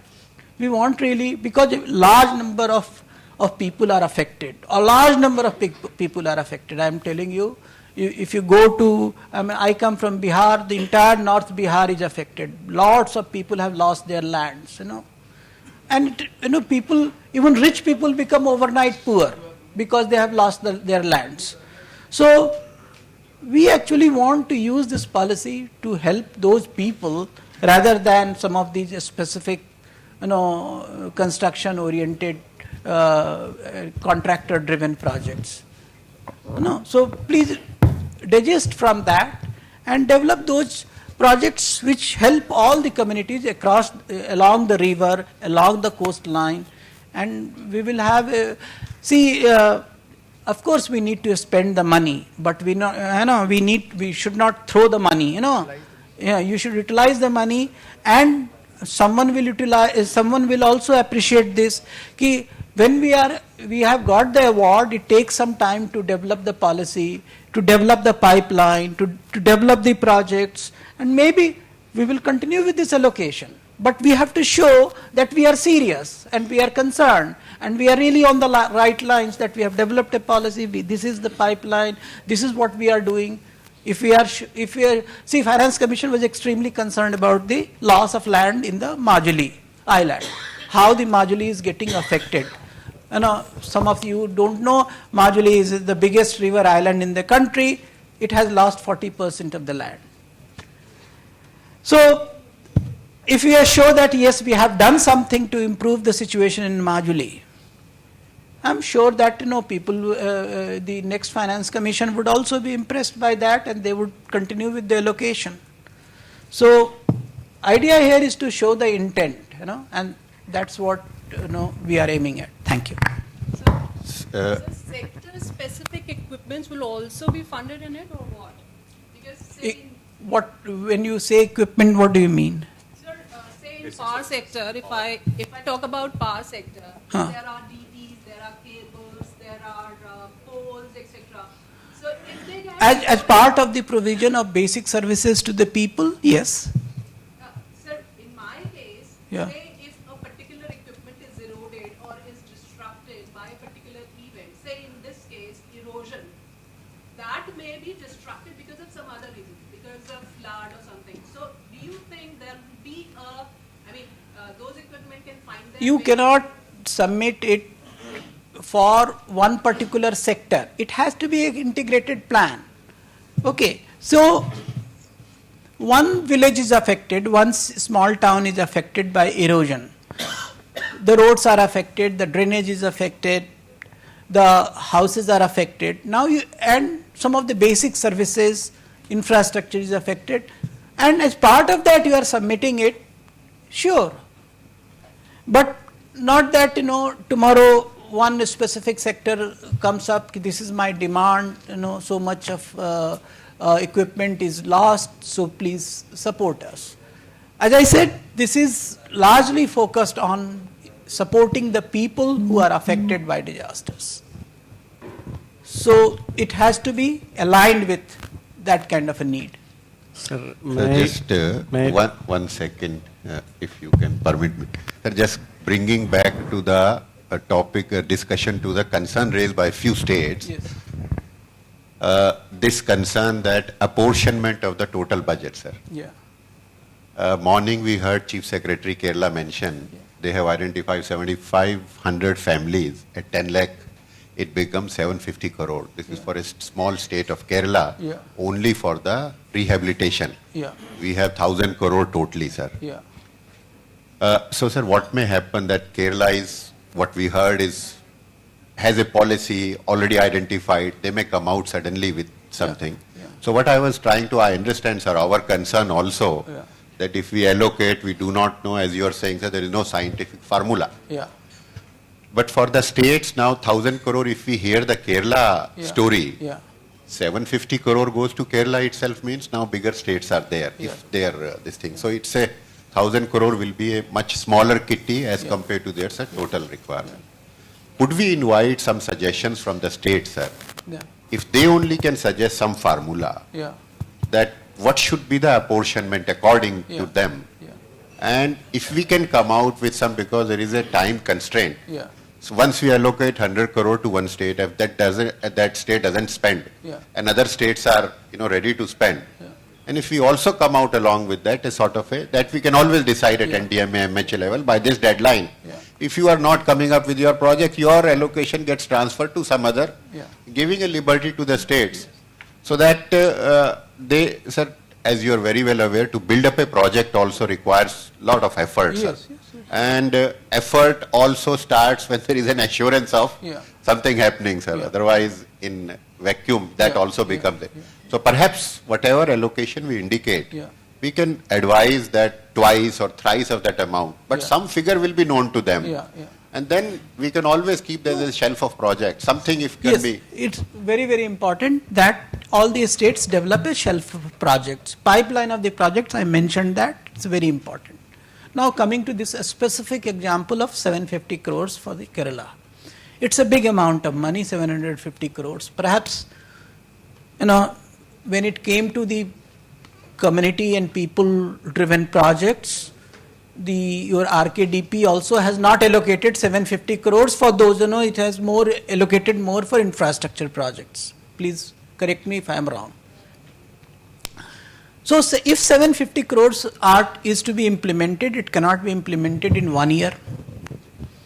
It has to be implemented over 3 years. At least if you are very efficient, 250 crores, because people are going to, you are dealing with the people and they have to absorb this. So 250 crores. Now 250 crores maybe, say you can get 100 crores from this pool, 100 crores from your own recovery and reconstruction window, 100 crores from the recovery and reconstruction window of the NDRF.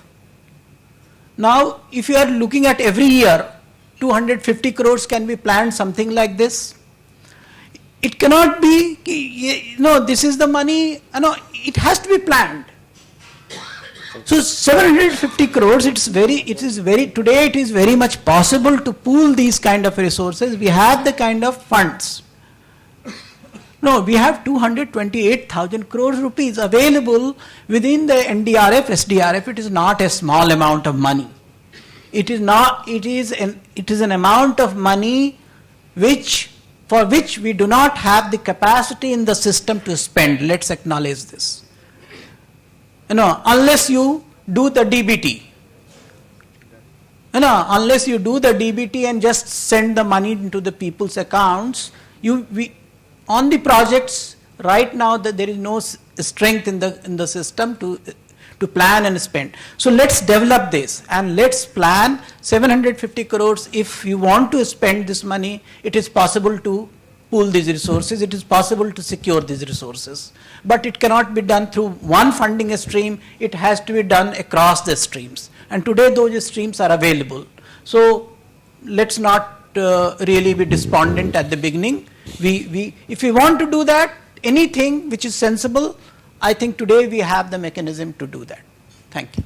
Thank you so much, sir. I know there are some more questions left, but I suddenly realized that I started 10 minutes early and I'm already 10 minutes late. So that's not good for the reputation of the chair and so I'll request, we'll have all the time in the day to ask all the questions when we go into the document. So I'll request you to hold your questions and we'll come back. I think everybody will have a chance to, but we should maintain the schedules and the timeline. So carrying on after these two, I know most of the questions should come on these two presentations, but we'll come back to this again. So I request the next speaker, Professor, two speakers coming up are generally about the phenomena. So Professor Syed Ainul Hasan Sahab from the Wildlife Institute of India, Dehradun, working in the Ministry of Environment, Forest and Climate Change, now retired, but still engaged with the National Mission and Clean Ganga project. So I request Hussain Sahab to please share your experiences about how do you see rivers and what happened in those projects and what works, what doesn't work. Thank you.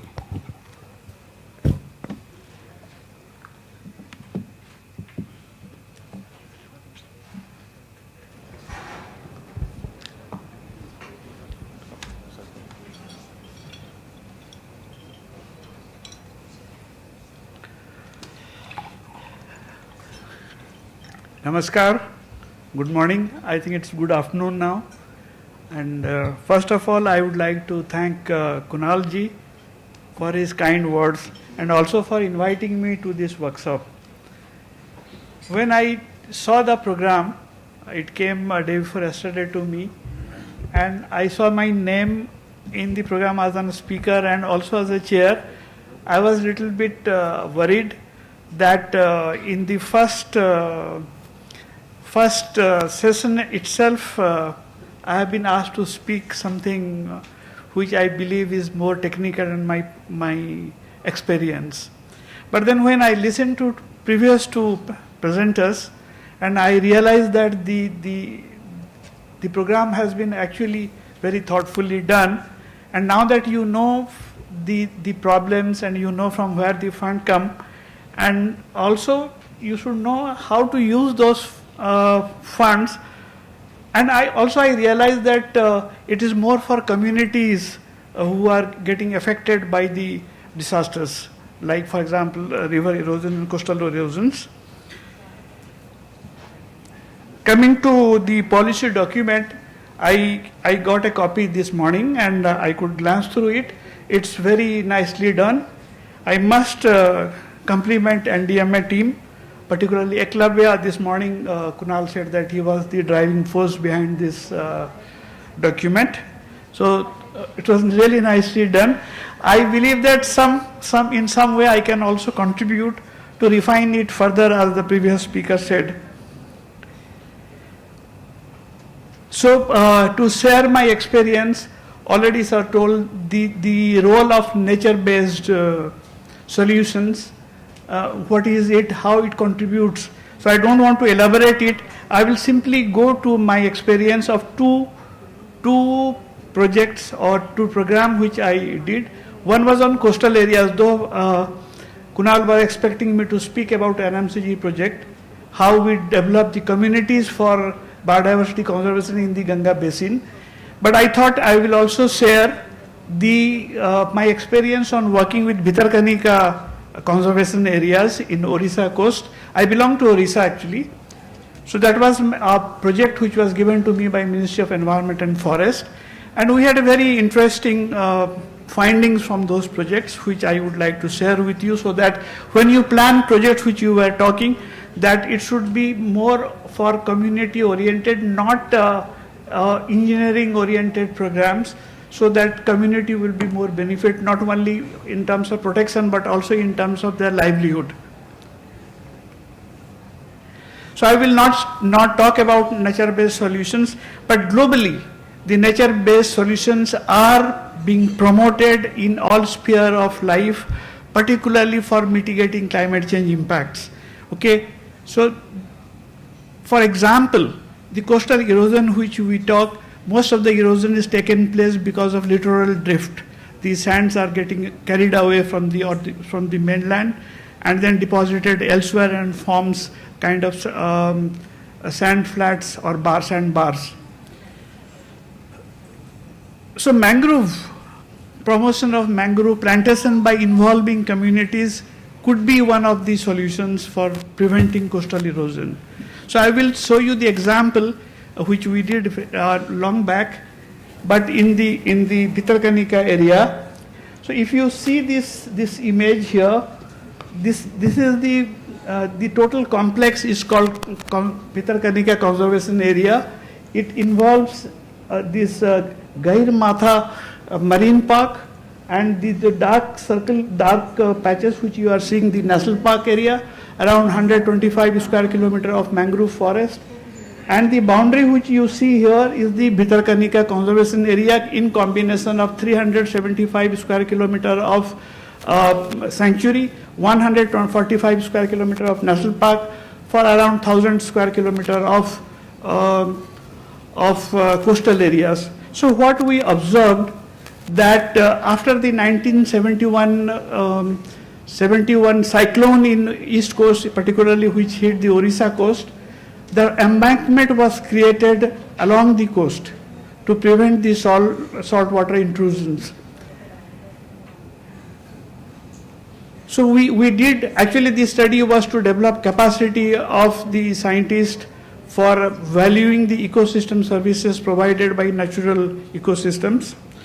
So what we did a village level survey. I am talking very small kind of settlements which are there along the east coast of India, particularly along the Orissa coast, where the community's income is less than $2 per day. So that is roughly around, you can say, $1,000 to $2,000 per annum or something like that. So this is the community areas living. So I will come straight to the point here. So what happened when this embankment was created for prevention of saltwater intrusions? People didn't know how it will behave in future when this cyclone or super cyclone comes. So what happened when the super cyclone came? There were no one there to remove or open the sluice gates. So here the valuation is there, like NEMs, it says no embankment, no mangrove forest. Okay, the coastline is bare. So there the damage was very high, like for example 1,983 rupees, Indian rupees roughly per household. And the second condition was there where mangrove forest was there. So the least damage was caused in areas where mangrove naturally protected the coastlines. So how much mangrove is required? So roughly around 50 to 100 meter belt of mangrove can help in protecting the coast. So the coastal erosion naturally occurs in Kerala part because we have lost many of the mangrove forests from the areas. So those areas, there are other studies also. This is one of the very highly cited paper in scientific journals. The third condition was there where there are embankment and no mangrove. To reduce the impact of the storms, the embankment was created, but there was no one to open the gates. So most of the agricultural land were submerged in water for a longer period, which damaged more. So what I am planning that even if we do some kind of engineering intervention to reduce the impact or reduce the soil erosion, impact of soil erosion or storm, or even the littoral drifts. So we need to plan in such a way that it, in long term, it gives a kind of benefit. So planting mangrove doesn't require crores of rupees, but it may help in long run.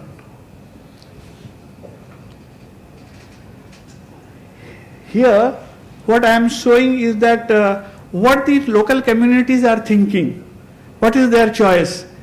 Unless until they are driven by their choice, the investment may not show the result which we desire. Majority, like 88-89%, the farmers, the villagers, they said that protection function of the mangrove is most important things, and they were ready to come forward to do the protection. And they said that we are now realizing the benefit of having a protected areas. Okay, like because of protected areas, there are 670 square kilometer of mangrove forest were protected. Otherwise, it would have been lost. So just to show that you need to bring people to your side, showing some economic value, how they are getting benefit from a restoration program. So what is the policy implications?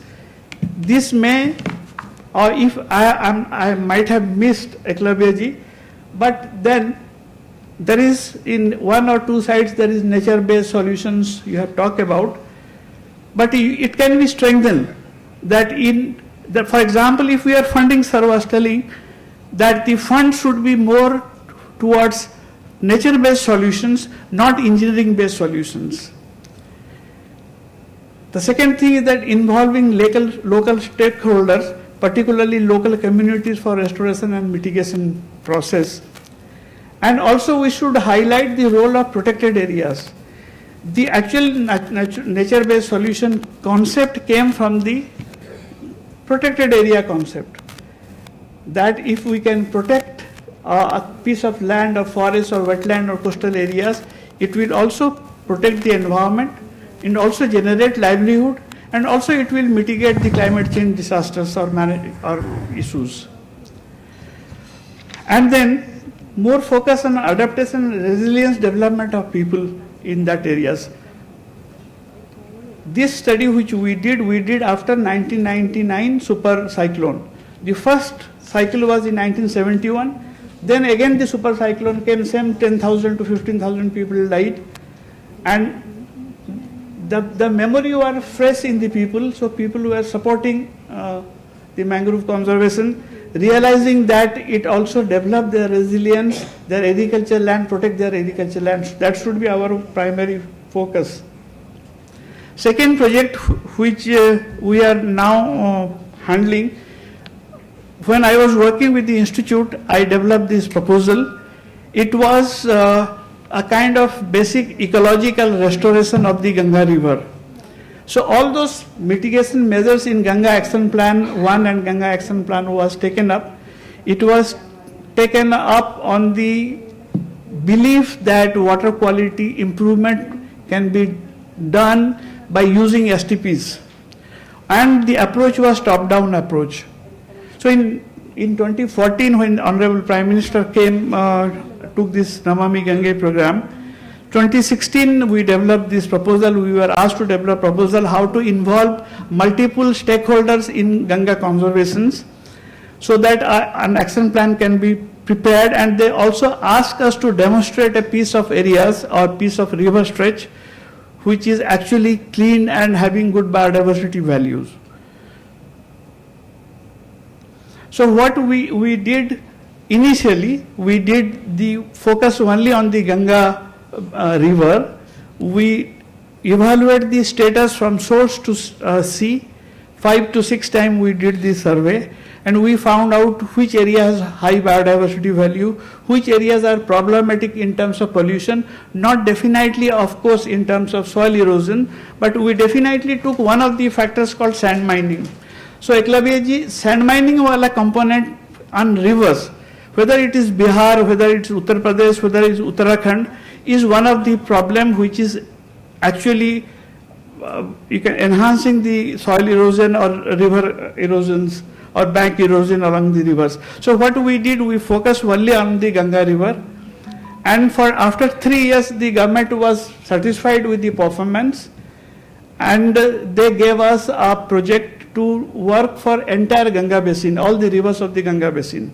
So the approach was that we did a survey of or assessment of the rivers, then we created a workforce called spearhead teams, okay, who will actually carry forward this kind of work from the various sphere of the communities, the scientists, the managers, involving them. And then we created a cadre of volunteers called Ganga Prahari. They are the community-led program. So initially we had proposed 300 Ganga Prahari from 6 states, but then we were asked to enhance the number. So now there are 3,500 Ganga Praharis. So I will share that. So these are the few habitat condition or river conditions we mapped to know where are the problematic area, where actually pollutions are coming, what are the causes of land degradation or river degradation, that we mapped. And on that basis, we mapped on a scale of 5 kilometers each. Each river segment, we collected data from 5 kilometers. So for 2,250 kilometers of river, we have data in every 5 kilometers what is happening to the river. So here what we are showing here, based on the distribution of species and distribution of an occurrence of organochloric pesticide, heavy metals, pollutants, we mapped the risk area. Unfortunately, we didn't know that NDMA is interested in river condition also. Otherwise, we could have mapped the erosion prone area also. So, but some kind of data is already available at a landscape level. Like for example, here we have data on wastewater inflow, fishing, agriculture, solid waste, sand mining. Sand mining, definitely those areas where sand accretion or sand deposition is taking place and people are removing it frequently. Open crematorium, barrage, and all those things we map together. But the project is still on, so we can map the prone areas where the erosion is taking place. I will come to that. And also we did, on the basis of temperature and precipitation data, we mapped which are the prone areas in respect to climate change. So you can see here, as we were talking about the Bihar part, so you can see the Son river and here the Kosi river. These are the high vulnerable areas. So if we can develop the community resilience in these areas, maybe it will be helpful in future. So one of the policy guidance in this will be identify. Somebody was telling that sir was telling actually which area you might be having smaller areas. So at a national level, at a state level, we need to know which area is actually affected by the sand mining or the soil erosion or coastal erosion, unless and until you map that. So that should be, if we can include in the policy, that the state needs to identify areas which is vulnerable to soil erosions. Ready map should be available. On that basis, we can decide which are our priority areas. So on the basis of the data which we collected, this is from the biodiversity conservation point of view. These the red areas. If we can protect this area as a national park or sanctuary, then most of the Ganga river problem or conservation problem will be tackled. So this policy we gave it to government that we need at least 20% of the area to be protected. So the government considered it, and there are certain areas, for example in UP, that identified new protected areas. So I was talking about Ganga Prahari. It was a very modest beginning. Nobody knew about what are the Ganga Praharis. So we did village level surveys, and we found out who all are actually interested. They may be young people, they may be old people, they may be educated, they may not be very much educated. It's all from all sphere of life, and we encourage their thinking, their positive feelings towards the river conservation and towards Ma Ganga. That feeling we arose in their heart. So now they are doing on their own river conservation, and we are slowly withdrawing.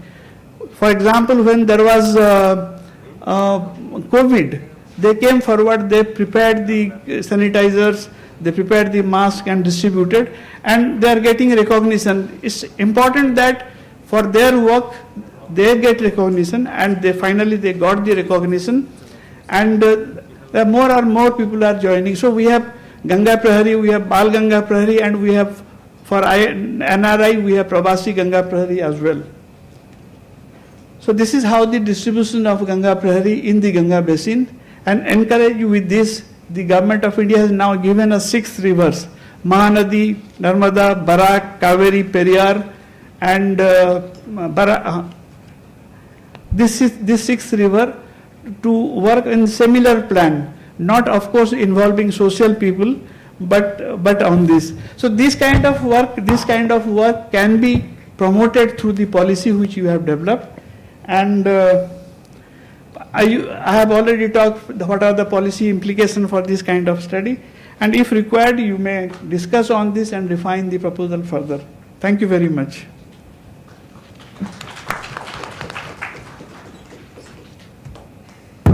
Thank you so much, Jyota sir. I'm sorry I had to ask you to hurry. Last slide was important for us. We'll have a copy of that. But good work both in the coastal area and also in Ganga that you're doing, very scientific and involving the community. And exactly what you're doing in Ganga is what Vatsa Sahab has been talking since morning. It is not about large civil works. It's not about huge amounts. It is about involving the community and trying to do it scientifically and in a localized fashion and finding out solutions. So thank you for the presentation. If there are any questions, I can take 1 or 2. Yes, sir. Just to have the interaction going, otherwise it becomes a monologue. Yes. I just wanted to... Hello, sir. I belong to the area, Bhitarkanika. Achha, okay. So 71 cyclone and 99 cyclone, and very rightly you said, after 99 cyclone, your study shows, people say because of the mangrove they are saved, and the people, those who didn't have mangrove, the Mahanadi Delta, they perished, around 15,000 people.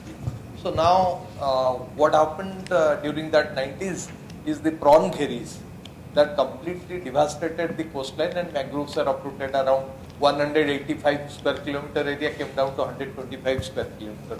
So that was a very irrational and a very dangerous act by some people and the businessmen. So now what government has started doing, maybe because of the Supreme Court and High Court order, prawn gheris are being dismantled, and it is now satellite monitored. So they are dismantling and then putting mangroves as a measure to throw out these prawn gheris and put mangroves, so that the coastline, like we said, the green cover we give it.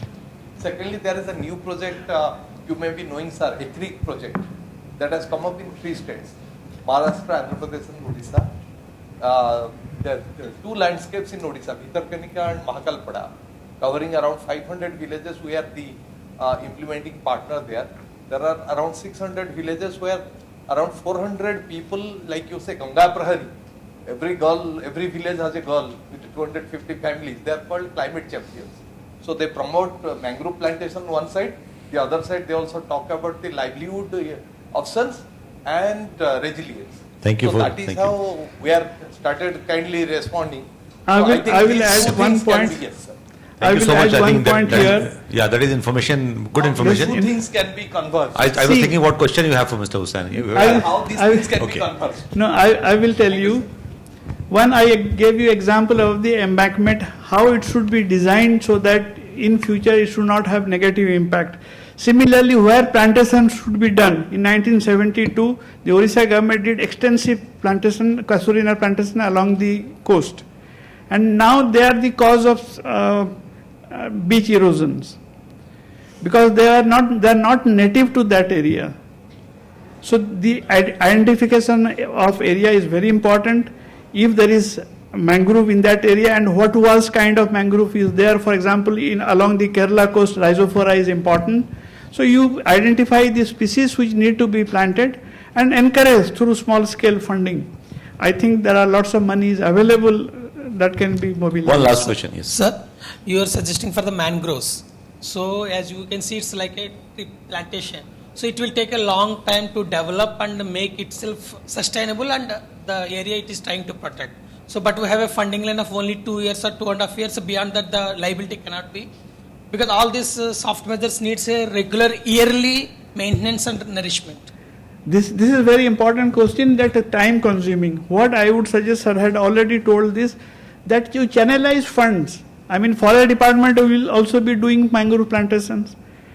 Okay, so you have to integrate different projects and manage in such a way that it gives benefit. Of course, the mangrove restoration will take time, but you don't have any choice. One more thing, it needs a land, and a state like Kerala, which is already scarcity of land, and people have already entered into these floodplains or adjoining areas of the river and the coast.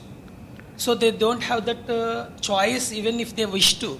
So there, what is the solution? No, solution cannot be. We need to develop policy.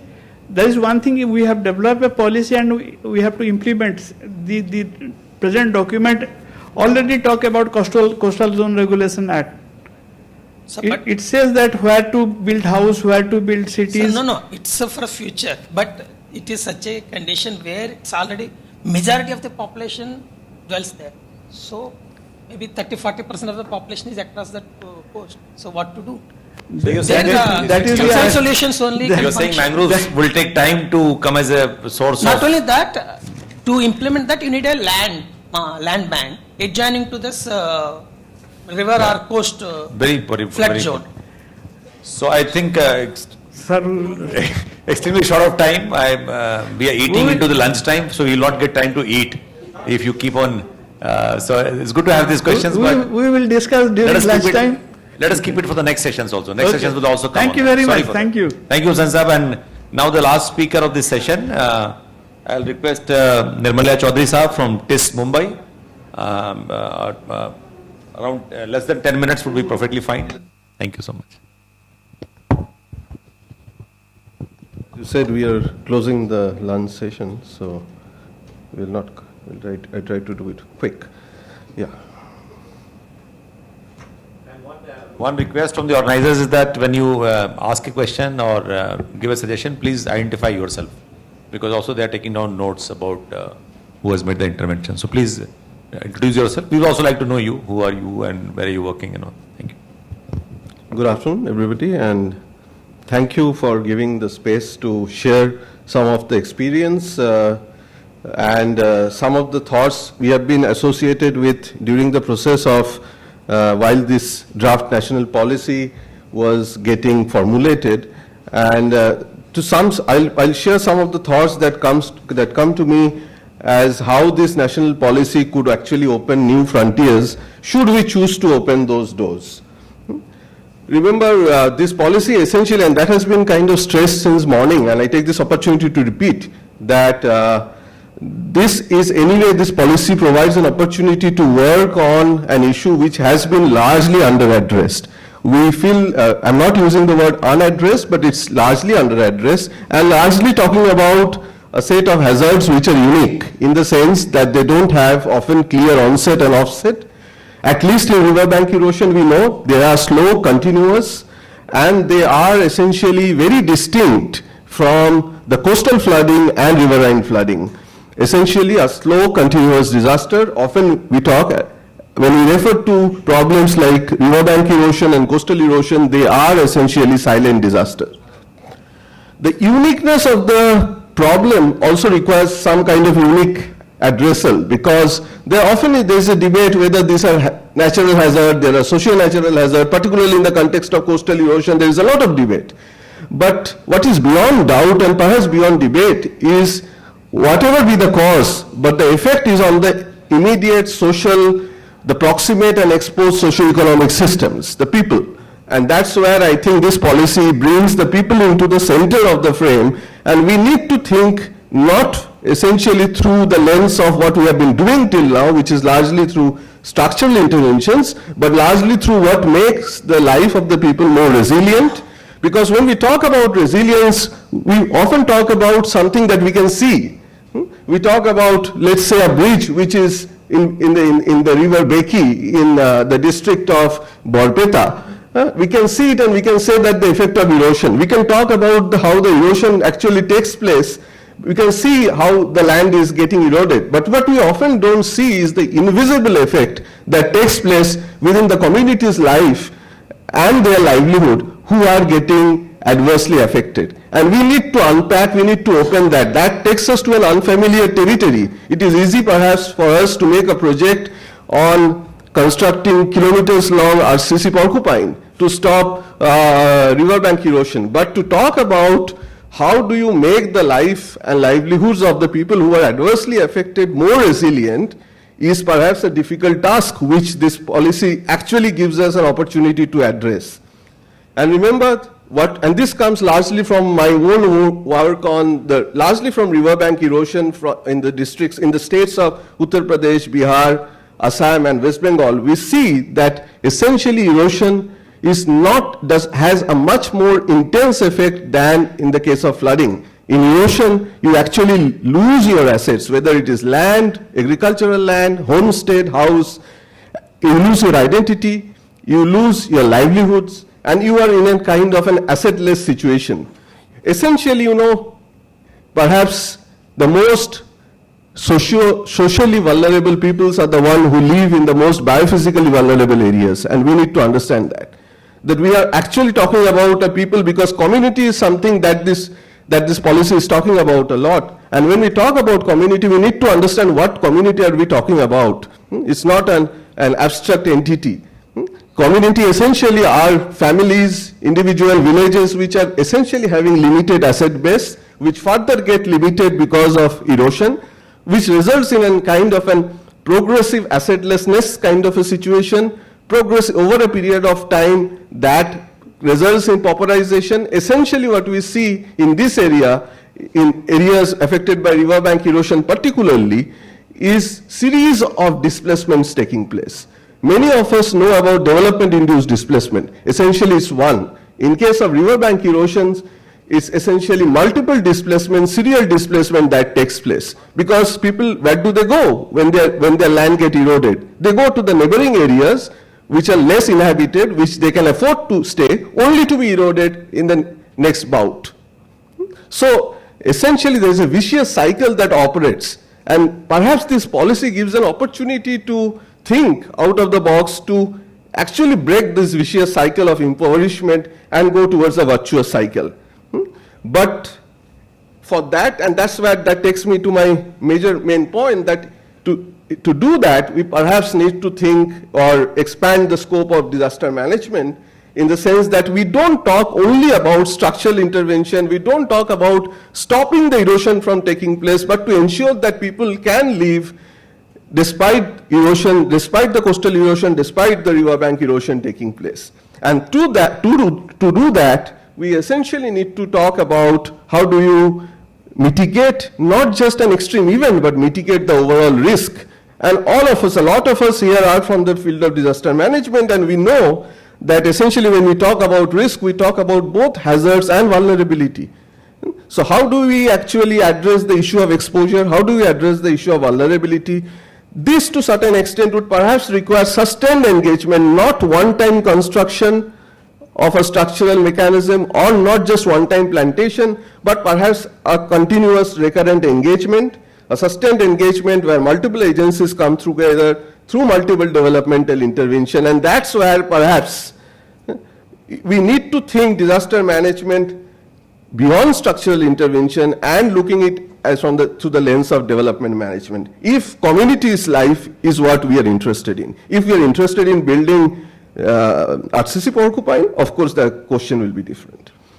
Progressive deterioration of the asset base, as I said, results in progressive pauperization. And hence, if the vicious cycle has to be broken through this policy, it has to be broken through a virtuous cycle which kinds of makes provision for asset replenishment. To a certain extent, I think the policy actually gives options to talk about asset replenishment.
Agencies, departments need to come together, and the policy actually provides an opportunity to create an enabling environment, and concrete provisions, concrete plans, concrete projects need to be made. I'll end here. It said that I'll do it quickly, so I'll end with this, that this actually gives a lot of opportunity. And I was talking that, any new thing will have its imperfections, but then let's not make perfect the enemy of the good. So that's something with which I'll end. I hope this policy actually rolls, and a lot of will depend on the state departments. Thank you. Thank you so much, Chaudhary Saab. It's ending exactly on time and covering, in fact, the ethos of the whole policy. You went into exactly where the policy is focused on. Thank you so much for that presentation. Any questions? One question, last one. Okay, thank you. No, we have a session going before lunch. So thank you so much, and I will not be, thank you so much, Chaudhary Saab. I think we can straight away migrate rather than having the formalities of running into a session. We can, Vatsa Saab is here, he would chair the session. And I request Dr. K.K. Ramachandran Saab, former member ACS ZMA, if he is around. Yes. So if you could just come in the front or maybe take my chair and think it is a chair. So he would be the co-chair for the session, sir, running this session in which we have 4 presentations. So over to you. Thank you so much, sir. So the first session went very beautiful. That was a beautiful and innovative session. We are moving on to the second session of the day, titled Program on Mitigation Measures for the Coastal Erosion. We do have 3 presenters here, Sri Eklavya Prasad, Sri Satya Kiran Rajaluri, and Professor R. Ramachandran. And we will have the discussion on the proposed policy based on previous experience by the Odisha, Tamil Nadu, Kerala and other stakeholders. Now may I request the Chair, Sri K.S. Vasta, Member NDMA, and the Co-Chair, Dr. K.K. Ramachandran, former member of KCS ISRMA, to come forward and occupy the seats, please.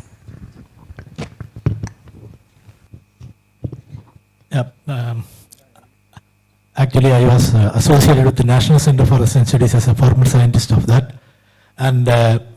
And I was also part of Kerala Coastal Zone Management Authority as well as Kerala State Council for Science and Technology as its member secretary. I was also partly involved in the preparation of this particular document for, during the discussion phase, and I have also communicated to Eklavya my comments on those things. Thank you very much for inviting me. Now we have very important presentations here. We have Eklavya Prasad giving talk on program in mitigation measures in coastal area. when we talk about coastal areas, we have very varied coastal areas around the states, coastal states. For example, we don't have much of tide along Kerala coast, but we have one. It is actually wave dominated. But when we move to the Gujarat side and as well as the on the west coast, east coast, the West Bengal side, we have very high tides. So the floor levels, when we consider the impact of the erosion, the floor level itself is different from Kerala to the West Bengal, and we have a lot of institutes working on the coastal erosion issues around the country. National Center for Coastal Sustainable Management, National Institute of Ocean Technology, National Center for Coastal Research, National Center for Earth Science Studies, National Institute of Oceanography, and things like that. So the problem with the research pertaining to the coastal erosion is that the time brackets that we apply for understanding the shoreline changes varies from institute to institute. And today we have quoted the Space Application Center, Ahmedabad, mentioning about 45% of the coastal area undergoing erosion and things like that. See, it is different in different literatures when you find out the time brackets of these erosion episodes. Okay, I don't want to go into the details of this. Probably during the discussion I can contribute. So I call upon Egalivya Prasad to make the presentation. Thank you.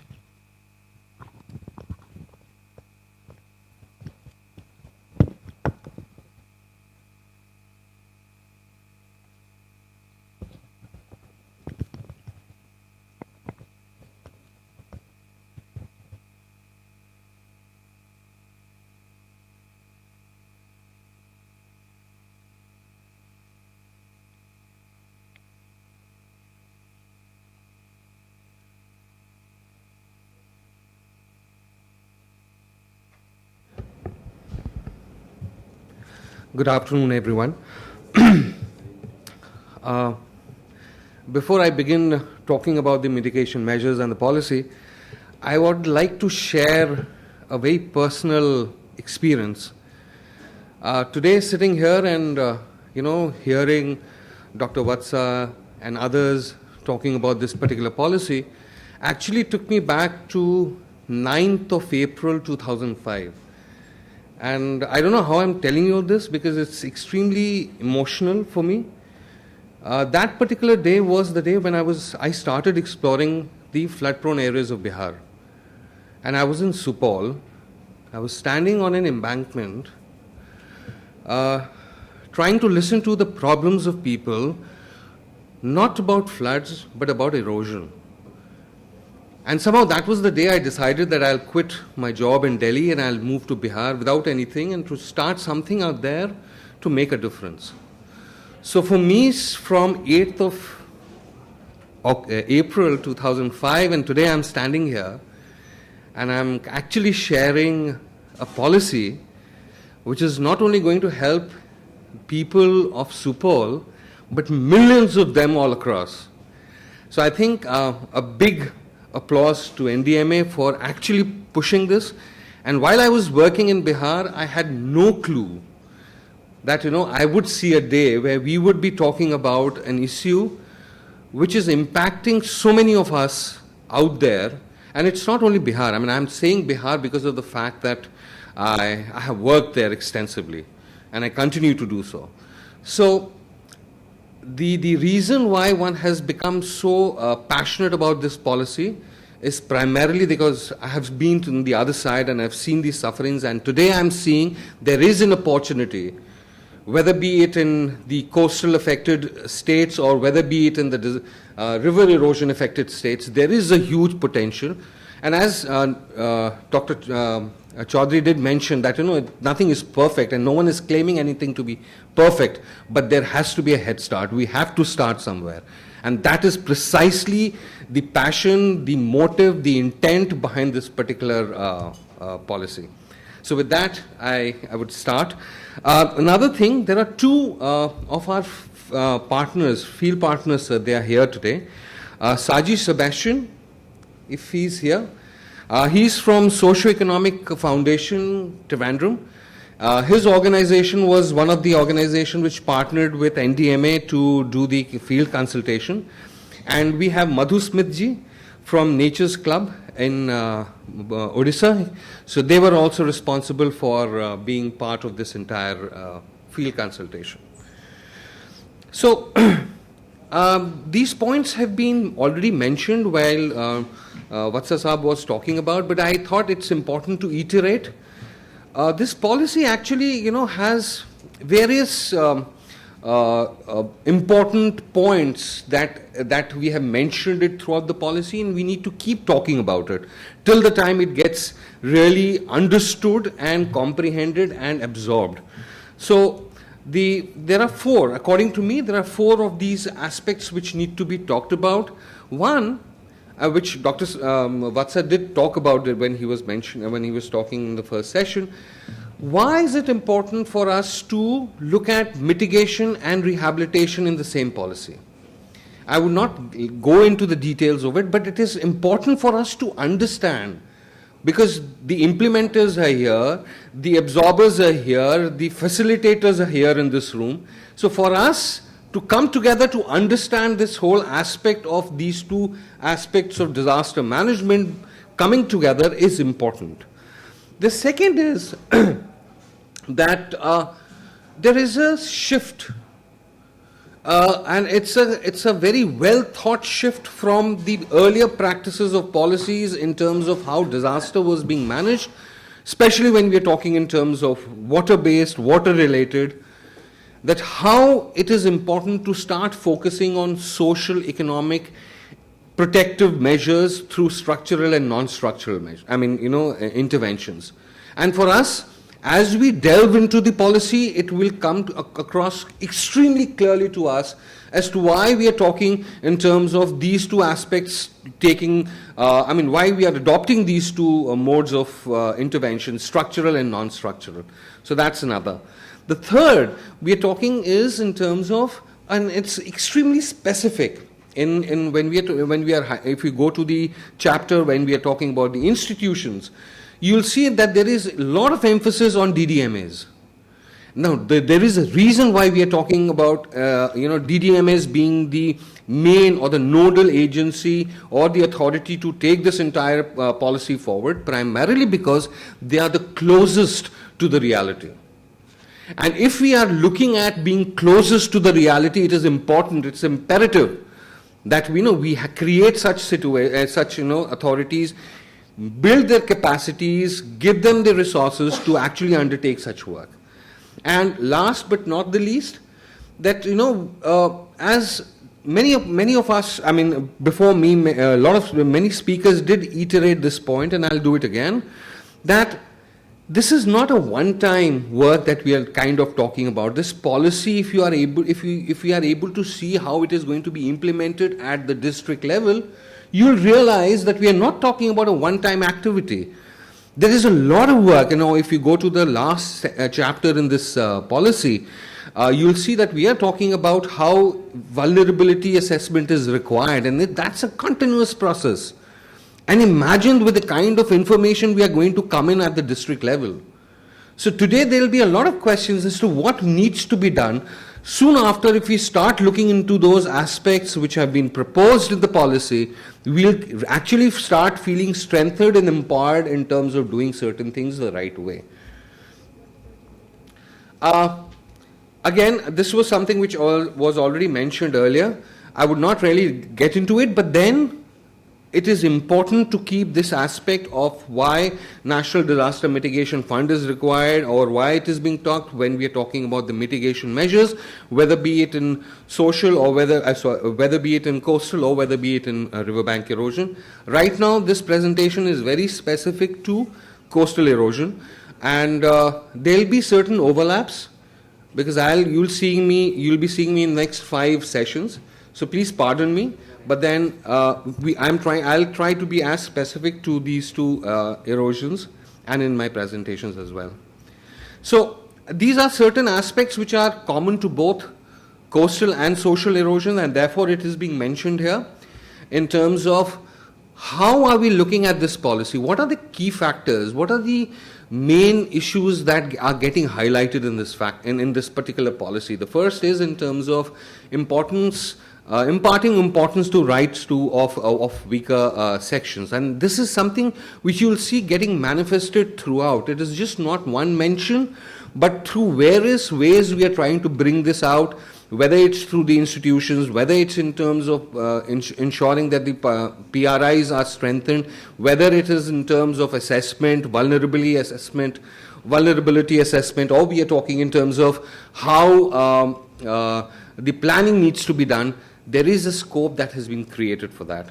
The second is in terms of why, if you look at it, it's how it's all interconnected. We are talking about DDMAs, of why DDMAs are important, and then here we are saying that local scenario to remain the main focus or the fundamental consideration when we are talking in terms of assessing, planning, designing and implementing a program. The fourth is in terms, and which is so critical, it's about time bound and proportionate to local needs. So it cannot be that, once the program has been conceived, when it starts getting implemented, it continues non-ending. So these are certain aspects that we would like to, which has been mentioned in the policy. Now being very specific, 2 minutes, okay. Now being very specific to mitigation measures. So if you look at the policies, there are these different kinds of mitigation measures that we have talked about. And all of these have been further elaborated. Now the reason why I'm highlighting these points here is that, if suppose you feel that certain mitigation measures have not been covered in the policy, it will be good to get your input saying that, it needs to be brought in when we are talking about coastal erosion and the mitigation measures. And we'll be keeping the presentations here, and if that could be also shared with the participants, it will be good, because that will be a quick reference to the policies that we are talking about. Now, if you look at the mitigation measures, it starts with safeguarding of coastlines to ensuring social, economic and protective security, guaranteeing basic services to temporary settlements, and also in terms of fostering cooperation, prioritizing social protection, addressing psychosocial issues, and mind you, all of these that have been mentioned in the policy, whether we are talking about mitigation, whether we are talking in terms of rehabilitation, a large part of it has come out from the household surveys that we did. We reached out to almost about 600 odd family households across 8 states and 8 districts, and we had almost about 25 focus group discussions, and also interactions with the experts at these district levels, apart from the national level deliberations that were taking place at the level of NDMA. So all these inputs that have come in, like for instance, when we're talking about coastline, safeguarding coastlines, okay? So safeguarding coastline is the intent, but there are various activities that were articulated or have got featured in the policy with regard to what all can be done when you're talking about coastline, safeguarding the coastline. So my request here is states who are represented where coastal erosion is endemic, it is important for you all to revisit the listings that we have done, and if you can tell us if there is something that is missing that you all feel that needs to come in, please feel free, and it will be good for the policy document to be inclusive. We might have missed out on certain things.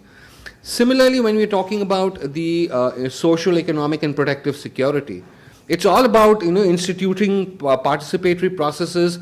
And when we're talking in terms of vulnerable areas, there is a stress that the policy has talked about in terms of looking at the needs, special needs of women, adolescent girls and elderly. So these are certain aspects which are kind of a departure from the general policies that you see. Now that I have just 1 minute, maybe I'll have to skip slides, but I'm sorry about it. But then we are talking very specific in terms of non-structural mitigation measures, and also talking about structural mitigation measures. So in a sense, what we are trying to do in terms of the section which talks about mitigation, of problems in the coastal affected areas. It is an entire mix of different aspects that are existing in terms of the scenario, and we are trying to look at it as a way to solve the problem, and solve the problem through structural and non-structural measures which have been further divided. I think so. Here I'll end. Thank you very much. Sorry to rush you up, but hungry stomach won't be a respecter of science or management. Anyway, so I think you have done within short time you have done a wonderful job, and in fact we want to further on that structural, non-structural aspects because we want nature-based aspects. So we will move on to the next presenter, Professor Ramesh Ramchandran. Oh, sorry. Sri Satya Kiran Raju Alluri, scientist from National Center for Coastal Research, Chennai. He will be speaking on strategies for design and implementation of mitigation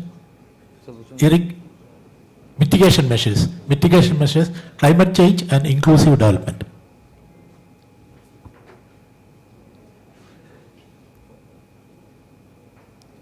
Actually, National Center for Coastal Research is a mandated institute to carry out the coastal erosion studies. A very good afternoon. Myself Kiran Raju. I am working as scientist at National Center for Coastal Research. And what I am going to present is like when you have a coastal erosion, what are the different kinds of solutions you have. That I am going to present based on what we have implemented at different sites. So if you take Indian coast, there are quite different varieties of coastal systems like salty marshes, cliffs, beaches, mud flats. So it is like quite different systems are there, but most of the systems are right now being subjected to the erosion. The causes include both natural and man-made. Especially, few of the presenters were previously speaking that there is an increase in cyclones not only in Bay of Bengal, even in Arabian Sea. If you see the statistics based on last 100 years of cyclonics data, you can see that cyclone intensity has increased by almost 1.5% every year. And if you look at the wave intensity, that is also increasing every year by 0.5%. So these two are one of the major contributors which is causing the erosions. And apart from that, we have a sea level rise. This is a picture which is not a realistic case.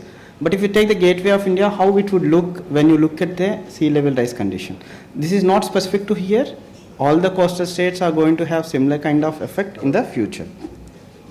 So what we have done at National Center for Coastal Research is first we need to identify which are the stretches where erosion is there, where land loss is happening. So for that we have taken satellite images from 1990 to 2018, almost 28 years of satellite images. Based on that, we have identified the stretches where erosion and accretion is happening. We have made almost 520 maps of 1:25,000 scale. So these will clearly depict the locations where you are having erosion and accretion. If you see the statistics point of view, West Bengal is having the highest erosion, followed by Puducherry, Tamil Nadu and Kerala states.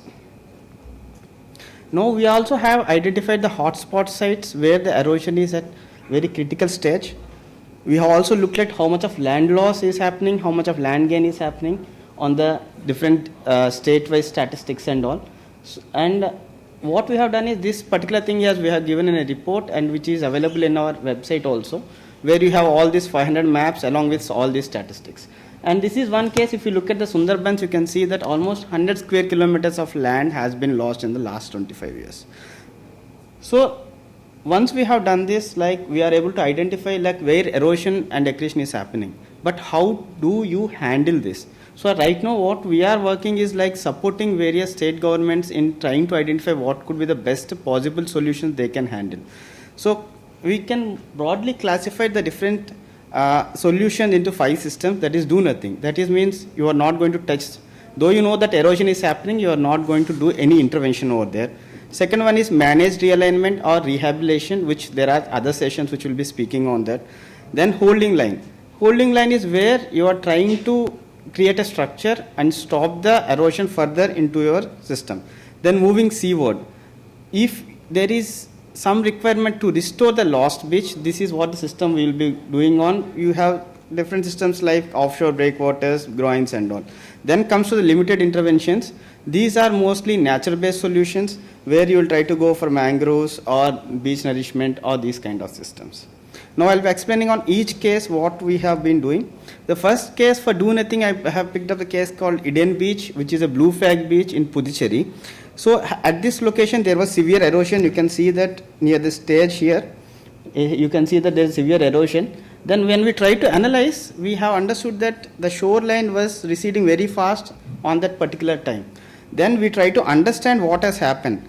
Then when we looked at the system, we understood that the river which is adjacent to that has been open for continuous 1 year, which was very rare event and never happened in the last 10-15 years. And that is causing the erosion. So we said to the government that you don't touch anything because within 3 months it will be restored back. And if you try to do anything at this location, it will further worse the situation. So after 3 months, you can see the beach has formed back. So there are some places where it will be episodic event. It will happen once in very long time. Those places you need to understand and not do anything over there. Second one is marginalized realignment. This I don't want to touch upon because rehabilitation, there are other sessions which are doing.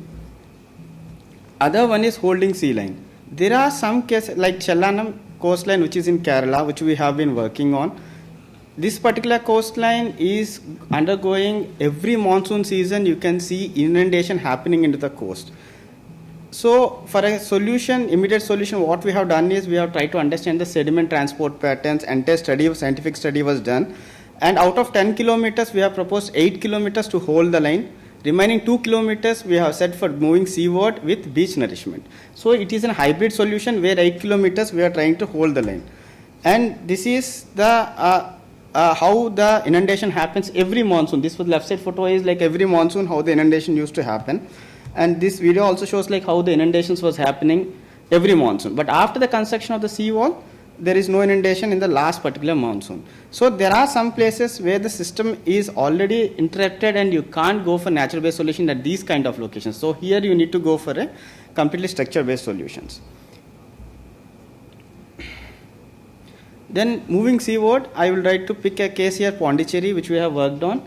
And Pondicherry is a coastal city where there used to be a beach in mid-19th century and all, but after construction of the harbor, the beach has been lost.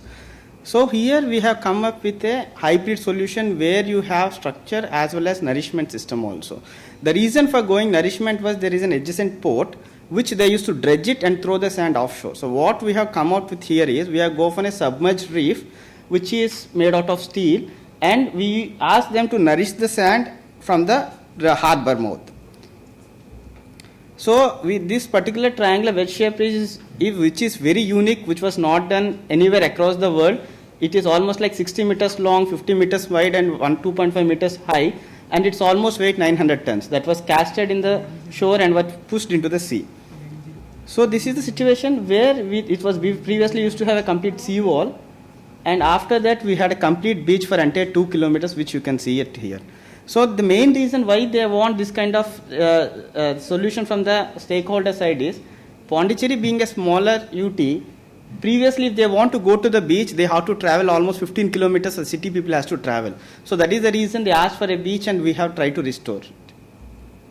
And this is the beach. Now it is being used for fishing boats, you can see on the downstream side, and a lot of tourism activities. And this is the location of the reef where we have done. You will not be able to see the reef here, because it is completely submerged and it is below the water level. And this is what the beach it has formed on the either sides, rather than a conventional system.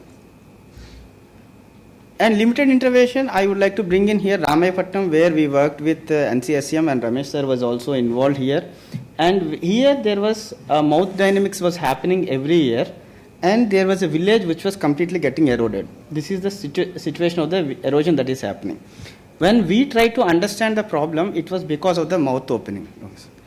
So what we have done is we have asked to open the mouth, and once the mouth is opened, immediately you can see that the extent of the beach that has formed here.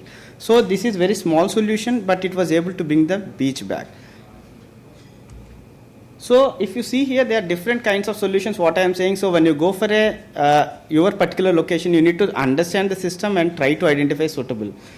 As we are in Kerala, I would like to say like little more on what we are doing in Kerala. For the Kerala, we have also taken the shoreline statistics from our thing. This is entire Kerala.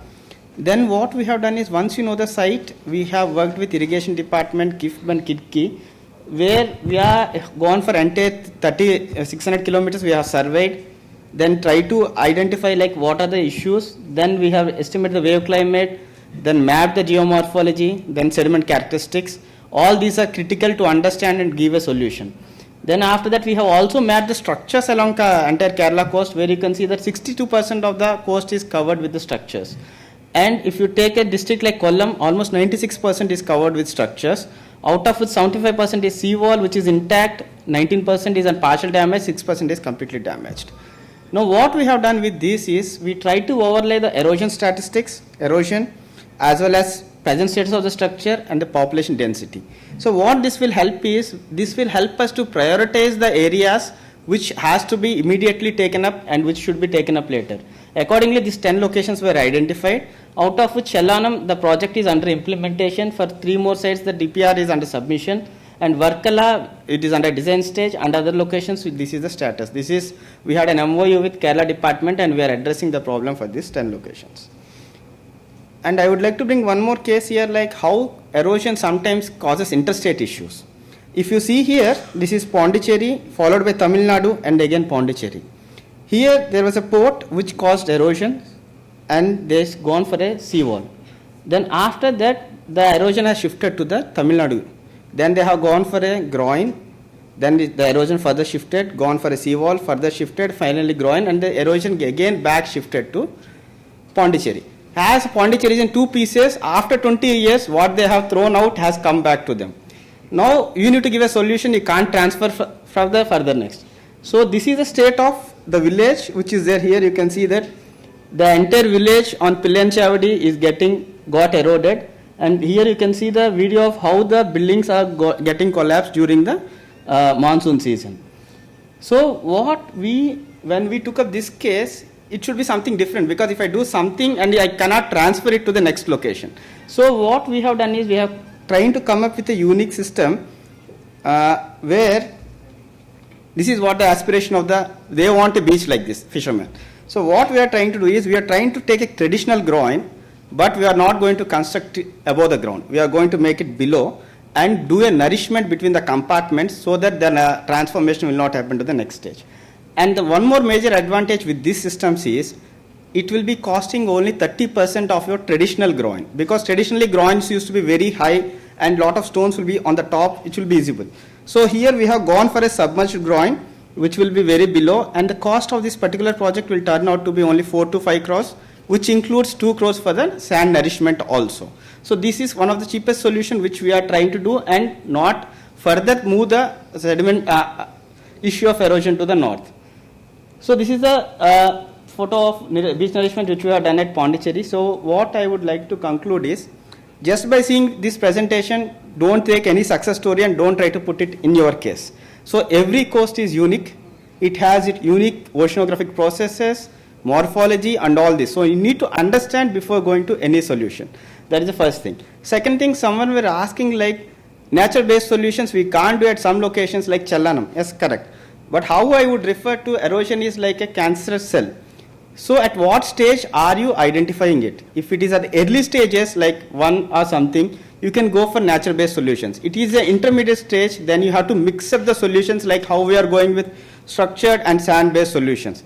But if you are coming up at a last stage, then you are not left off in any option other than going for a structural intervention. And from the policy point of view, what I would say is, so don't fund only the projects which are in stage 4, because when you look at those kind of projects, you will see like buildings which are collapsing, people who are crying and all. So you need to also fund the projects which are in the stage 1, so that projects will not come to the stage 4 in the future. So there should be some amount which should be going for the projects in the stage 1 and some projects in the stage 4. So that is what I would like to say to the policy. Thank you. Thank you, Satyakiran. In fact, you have mentioned about several kinds of mitigation measures. There is some concept being developed like a environmental softness ladder. So under that concept, probably more nature-based things has to come up.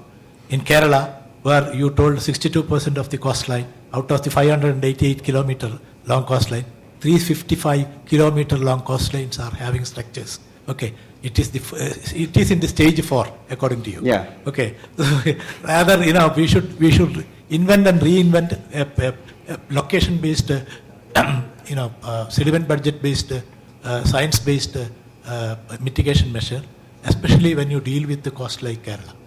Thank you. Thank you. Just wanted to compliment you for such a good presentation. What I liked was specifics you spoke about in your presentation, because many a time many speakers speak very generally, and then we are just left, after attending for 2 hours, 3 hours, we do not know what is to be done. So my compliments and request to all other speakers also, if they can throw some specifics, because having spent all the day here, we should have some takeaway. Thanks. Anyone? One more question, please. Maybe is it possible to specify these 4 stages, and maybe we can think of bringing that into the policy? No, that's a good thing, because that will give us some hooks to plan interventions. Yes, sir. Yes, sir. That can be done, sir. Based on, if you look at the erosion atlas, which we have made also, there are classified into low, medium and high. So wherever the high thing is there, mostly will come under later stages. That means this particular high thing also was in a low stage at some point of time, where you have not attended that particular thing at that time. So that is why it has come to this stage. So from that also you can have an understanding of which stage you are at. Sir, for that we have some of the examples, like for example we have Shankumugam beach. It was always a 50-meter wide beach. After the Oki, things have jeopardized. Today we have a nearshore area which has been deepened a little more. So we face a lot of erosion problem all along Kerala after the Oki incident. Yes. Thank you. Okay. And before closing, I would like to say, NCCR, one of our strong pillar is we do training for the peoples also. So if some of the institutes want to have a training, they can approach us, which will not be charging anything, because it is our mandate also. So if any institutes are interested to understand more about the systems and all, they are always welcome to us. One thing I can definitely say, that any policy that we frame cannot be successful without the institutional and technical support. No, we need to have resource centers. And for coastal erosion, of course, we have consulted you, we have always involved you, and you would be our technical resource center. So if there is any proposal that we receive on for coastal erosion, we will definitely refer to you for technical evaluation. And what you have just mentioned about the training, I think it is extremely important. We will take up the offer and think of a training program which is run by you. Thank you. Thank you, sir. Thank you. So this is what actually I referred to earlier, that for the coastal erosion we have some institutions like National Center for Coastal Erosion. There is one more in Kerala also. Yeah, the National Center for Science Studies. Yeah.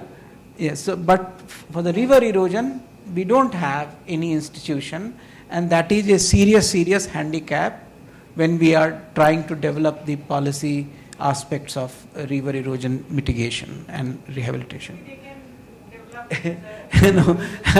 That is for them to consider, if they can look into river erosion. But river erosion is also a very complex issue, and it's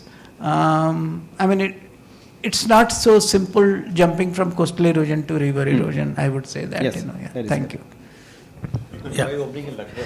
Yeah. You can try opening in Lucknow. Yes, you can definitely, no, let's not, on a very serious note, you may not think of a special institution, but you can think of a center of, some studies in river erosion.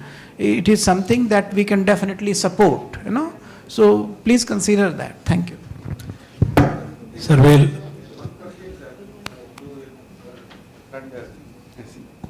Sir, we are collaborating with the NCCR for the past 2 decades. under the guidance of your Mrs. Tuna, Dr. Tuna Usha.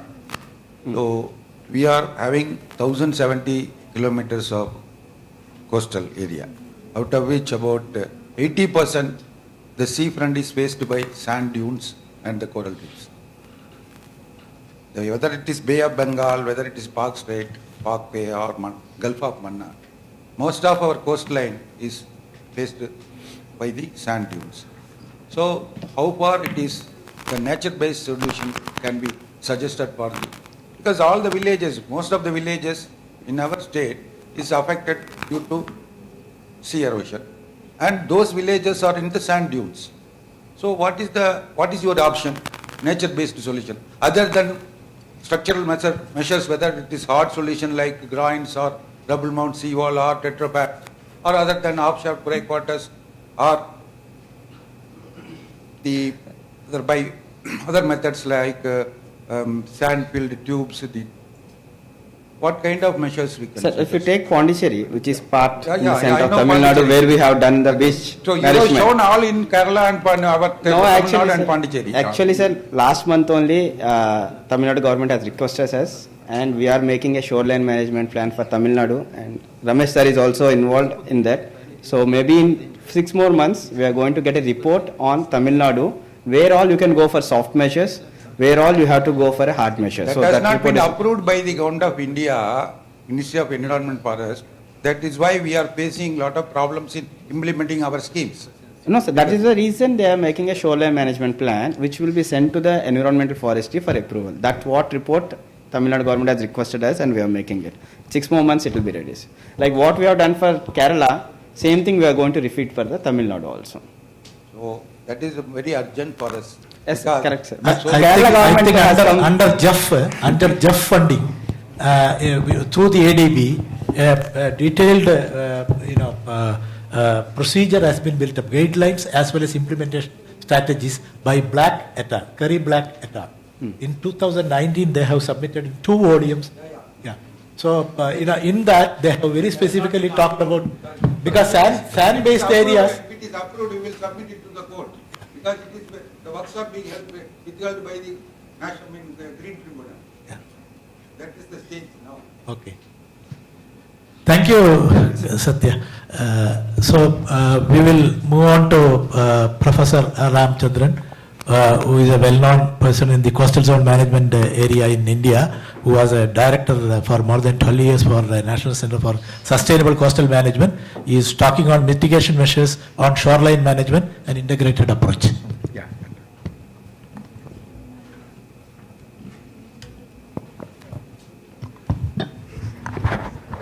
I mean, when you are making the presentation, I have one request. If you have, by way of presentation, if you have any suggestion for improving our policy document, please feel free to do that. Thank you. Yeah, thank you, Chairman, Co-Chairman. I think we are closer to the lunch time. I try to do it as much as possible within the time. I just wanted to give an overview, just a snapshot, that we have the 7,517 kilometer of coastline, which has 13 coastal states and UTs. And the main thing which we've been talking from the morning, that the population which is going to be affected, when you look at the total population as per the 2011, 1.28 billion, and when you look at the coastal states and UTs together, it is about 560 million people. And the districts, which is about 78 districts, where we have about 170 million people. So the islands which came with in total about 1,382 islands, which is reconciled after a lot of discussion on this. So here, I have seen this morning there is a very good synergy between the policy which is being developed and with the Ministry of Environment, Forest and Climate Change, where the National Coastal Mission is under preparation. So the ministry is also working, and we have developed the DPR. And with this is the 3 major things which we are looking at: climate risk planning for development, which we can see a lot of synergies here, where highly eroding coast shorelines and nature-based erosion and control measures. We have to accelerate the mitigation action to reduce the greenhouse gases. implement the adaptation measure to build climate resilient infrastructure. So I talk about, I concentrated mainly on the risk planning, and the other things I don't want to now touch upon in this talk, giving the limited time. So in the climate risk planning, we have now very well known, because the climate change, there are very strong evidence. If you look out from severe droughts to heat waves, there is a very strong evidence that that human caused climate change is increasing both heat waves and coastal flooding. The one aspect which I would like to highlight here is the sea level rise. Very recently, last week, I think you must have seen that WMO report has come up, the scenario 1, because we are talking about 1.5 degree by 2050. If that is the case, our sea level is going to be about 0.28 to about 0.5 meter rise. The scenario 2 is about maximum of 2 degrees, which is about 0.3 to 0.62 meters in this time period. That means right now, if we look at the earlier sea level rise, you can see that it's about 2.9 millimeter per year from 2003 to 2012. But in the last 10 years, we could see that has gone to 4.5 millimeter per year. So we can see within India, there are very few measurements, which is actual measurement, which is done by the Survey of India. We can see there is a huge regional differences here. One thing which when we are actually the one which we are implementing the CRZ notification. This data is not available for the rescue. Which for this here, sir. These are all the actual measurements because we take it for the long-term measurements. Apart from this, there are other. This is the There are 10 years data, 15 years of data. What I'm talking about is the 100 years data, where these ports are there. These ports we can take up those. This gives an average value for a long time period. As per the CRZ notification, we have to prepare the Azure line. Right now, the Azure line becomes a management line. Earlier, it was a regulatory line. So, part of that, we also developed the shoreline atlas, where you can see overall that the West Bengal, which is almost 70-80%, and followed by Pondicherry, 77% of erosion, and the Kerala, which is about 64%. And the earlier data, I think the SAC also showed, when you take up the entire coast, nearly 42% is coming under the highly eroding coast, which includes about 15% as an artificial coast. Already seawall is dumped, like for example, Professor Ramchandran said about the Kerala coast, which has a huge seawall in front. So the main aspect which we have done along with the Survey of India is look at the Azure line mapping, the vulnerability of the entire coastline. So this is just a concept which we have developed. This is, for example, this is a coastline in 1950, and this is how the coastline which has moved to 2020. And this is the line which the predicted erosion. So if this is going to be happen, like we know the sea level rise, we know that it is going to be an eroding coast. We know that in another predicted erosion in another 100 years, this is an approximate line. And we also calculated the flood line. This is the predicted flood line, that is 1 in 100 year line. It may happen tomorrow or after 99 years. So this is the maximum we can do in the science. So with this we can say wherever the most interior part the line goes, we can say that is the Azure line. That is the line which is very highly vulnerable. This is scientifically developed and we discussed with all the coastal states and UTs, and this has been prepared now for the entire Indian coast. We can see that in one map I am trying to put it together, where the Azure line is mapped nearly for 48,000 kilometers, and this is done along with the aerial photograph. So we have spent with the Survey of India nearly 9 centimeter resolution aerial photograph, which is about 78,000 kilometers of aerial photograph has been accessed, and this line has been prepared, and then this is used also when you look at your CZMP, Coastal Zone Management Plan. This line is already done. That we can say that when you have the disaster management plan, this line should be taken up is the hazard line. That this is the most important line which has to be taken care of when you prepare the disaster management plan. So this is one example where the hazard line, you can see that in Mumbai city that there is quite a bit of area which is going to be inundated. That's why when you get high flooding in many of these places, you can get immersed in this area. And we try to put these areas and then in all the 78 coastal districts, and then see where these areas are really vulnerable. So we have looked at the few inundation areas in terms of percentage. This shows less than 6% of inundation, and here this shows 6 to 14% of inundation. And you can see some of the districts like where 14 to 36% of inundation. And Kerala, you can see some of the places nearly 36% of inundation. And there are certain hotspots which you can see very high, that is shown in DU, Mumbai, and also in Kerala in Alappuzha. So these are all the areas which you can see the high inundation is happening. In the district-wise, one can easily calculate, I mean, it's calculated, and this can be used for your disaster management plans. Now, I think I'd like to just touch upon one way of looking at the erosion, this thing. This is one island, Sagar Island in West Bengal, where you could see how these islands are shrinking because of the change in island morphology from 1952 to 2100. So nearly the huge amount of area is lost from 253 to 193 square kilometers. And what we did is not only looking at the hazard line, we also made it the risk category. So based on the elevation, we said that if more than 4.5 meter elevation, this is low or moderate 3 to 4.5. If it is high is 1.5 to 3, and very high is less than 1.5. That elevation gives that this is the areas which is going to be highly vulnerable. That is the place where we have to really take care. And we can see that how many people are living in this island. 200,000 people are living there, and how much of these 36 villages with a population of say 173,000 is within this high risk zone. That means this is the areas which we need to really put in all our efforts to mitigate.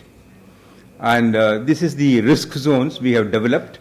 Number of persons in density. This is the person in density. You can see the higher density is more than 10,000, the dark ones. And there are these areas where we have to see that immediate mitigation measures has to be taken up in these areas. So we looked at the two shoreline changes. One is the short term. In the last 10 years, what has happened? In the long term, in the last 40 years, how the changes are happening. So in the both, you can see both short term and long term, and you can see there are 3 packets which we could see that changes has been indicated here. And then we have to come up with the shoreline protection measures. As Raju has mentioned, that it is not a solution everywhere, and it has to be taken care of the site-wise.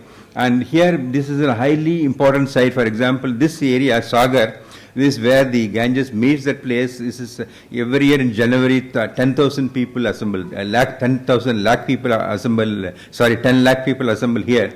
So that area we see how to protect. So we come up with a plan, actual plan, along with the state of West Bengal. We have given a living shoreline concept, where we have different aspects of the neem tree, and then the mangrove plantation, the geotube structure, and this model has been done, and IIT Madras also has done the physical model for us, and then we'll say this is the structure which you have to come up, and we come up with a DPR, and it costed only about, they also wanted the cost. It was about 20 crores. I'm not sure whether West Bengal can tell us whether they have implemented this project, and it was discussed up to the chief secretary level. So this is how each project one can develop and then come up with what type of plantations can happen here, how the structures can be protected, how the people can be protected here. I mean, since the time is very short, we have not done this alone. We have done it as an integrated coastal management for the coast of West Bengal, and we have done for Orissa and Gujarat as well. Now, in the rest of the country, coast also, we are planning to do this one, where we looked at the different land-based activities. We can see how the different aspects, the landscape zoning can be done. And then the marine spatial planning. One thing is integrated coastal management, we looked at only the land part, and the marine spatial planning, we looked at the sea part also, and then come up with different activities which one can take up. There are 142 layers of maps, which is integrated into the 147. We have several stakeholder meeting, and in the G20 meeting, this is one topic which you have taken up for discussion. The first meeting we had in Bangalore, and second we'll be having in Gandhinagar. I think internationally this is one of the important topic which we have to take it further for the development of the blue economy. Thank you very much. Thank you, sir. I think you have definitely covered with examples some of the areas, but there is actually a sort of lacunae in terms of the CRZ that we always talk in terms of the horizontal scale, planimetric scale, instead of vertical scale on it. Yeah. Probably you have explained about the hazard line concept, which can also take care of the vertical, inundations that might happen. I think more discussions can happen on these lines, and now we are supposed to have state-wise discussion about the mitigation policies, but because of the shortage of time and the people are waiting for the lunch, we will have that along with the next session, where again we have discussion on river erosion. Tamil Nadu, Kerala and Karnataka can have discussion. I just wanted to take a couple of minutes. One is this hazard line was developed, this is the first time in the country, with a very high precision of 78,000 kilometer aerial photography, and this has to be used by the state UT coastal zone management, by the UT and state for the disaster management plan. When it goes to the local management plan, I think that is the most useful document, I think, which we can provide.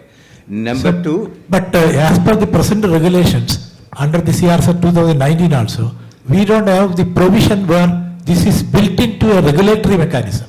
No, originally it was built in. For example, I showed Mumbai, because nearly 30% of the area is coming within the hazard line. That means no activity. Nobody can agree. I mean, nobody wanted to take it to that level. So we said it is a management line. We changed it to a management line. So when you prepare at least the local level maps, these things has to be, suppose if you are planning a bigger power plant, a nuclear plant, we know that this is the hazard line and it should not be built within this area. Okay. That has to go into the local level mapping. So. Okay, thank you.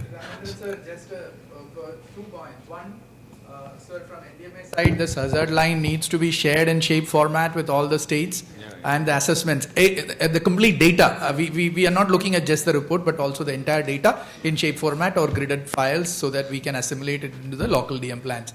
To respond to what K.K. Ramendran sir said, once the hazard line is there, it's up to the local governments and DDMAs and SDMA to probably put up some regulations within that. So that's very much possible through the DM plans. So once this data is shared, and if we endorse this data from the DM side through NDMA, then yes, we can do a lot of things. No, actually it is already endorsed by the Ministry of Environment, Forest and Climate Change after the state has agreed. We have all the state coastal zone management authority. Sir, that we agree. But NDMA, SDMA, the statutes are different and we need to agree so that we take up something. So if it comes through NDMA, then SDMAs will take a look at it and take a call on it. There is also a pragmatism involved in how we can regulate things. Then I think the easiest way is to write to the ministry, and ministry can give the direction that this has to be shared with. If the ministry, I think cognizance of this headed line? Yeah, that is what I wanted to. Sir, if we can approach directly the Ministry of Environment and Forest, they can give for the entire state. Because it is with NCSC. Sure. Thank you. That is no problem. Thank you. The other one, sir, that mangrove, recently, the Ministry of Environment and Forest, the entire country, like Prime Minister has asked to prepare the MISTI program. It is recently announced, and it will be executed by the state. The Ministry of Environment, Forest and Climate Change is coordinating this program, and the NCSM is being an allied partner for that one. So I just wanted to add that part as well. There is one more point I'd like to add, sir.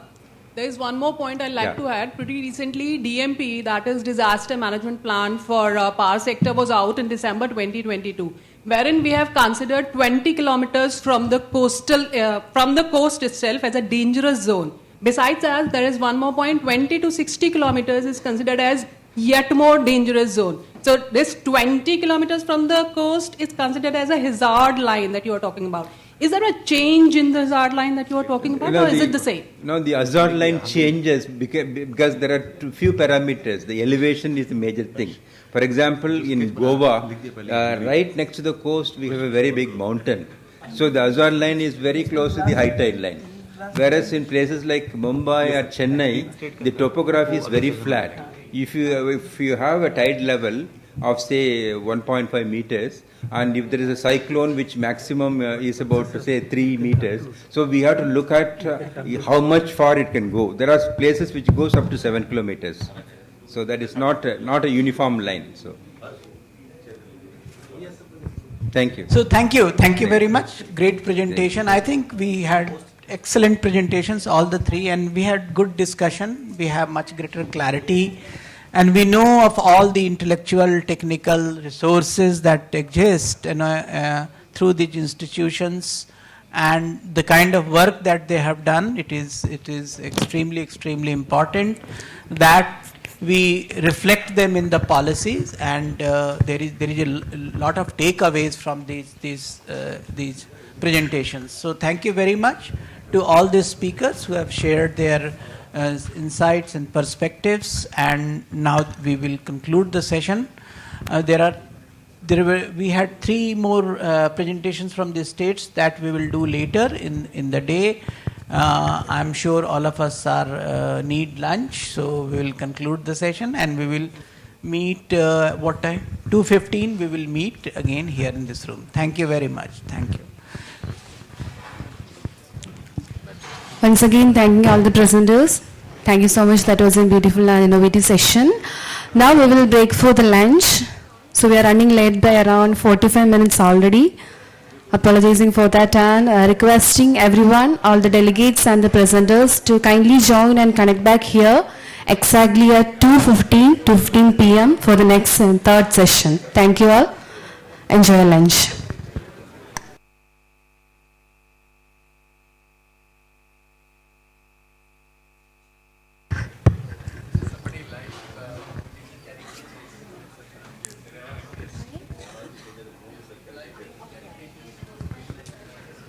So for your kind information, once again requesting all the presenters and delegates to kindly connect back, join here at around 2:15 for the next session.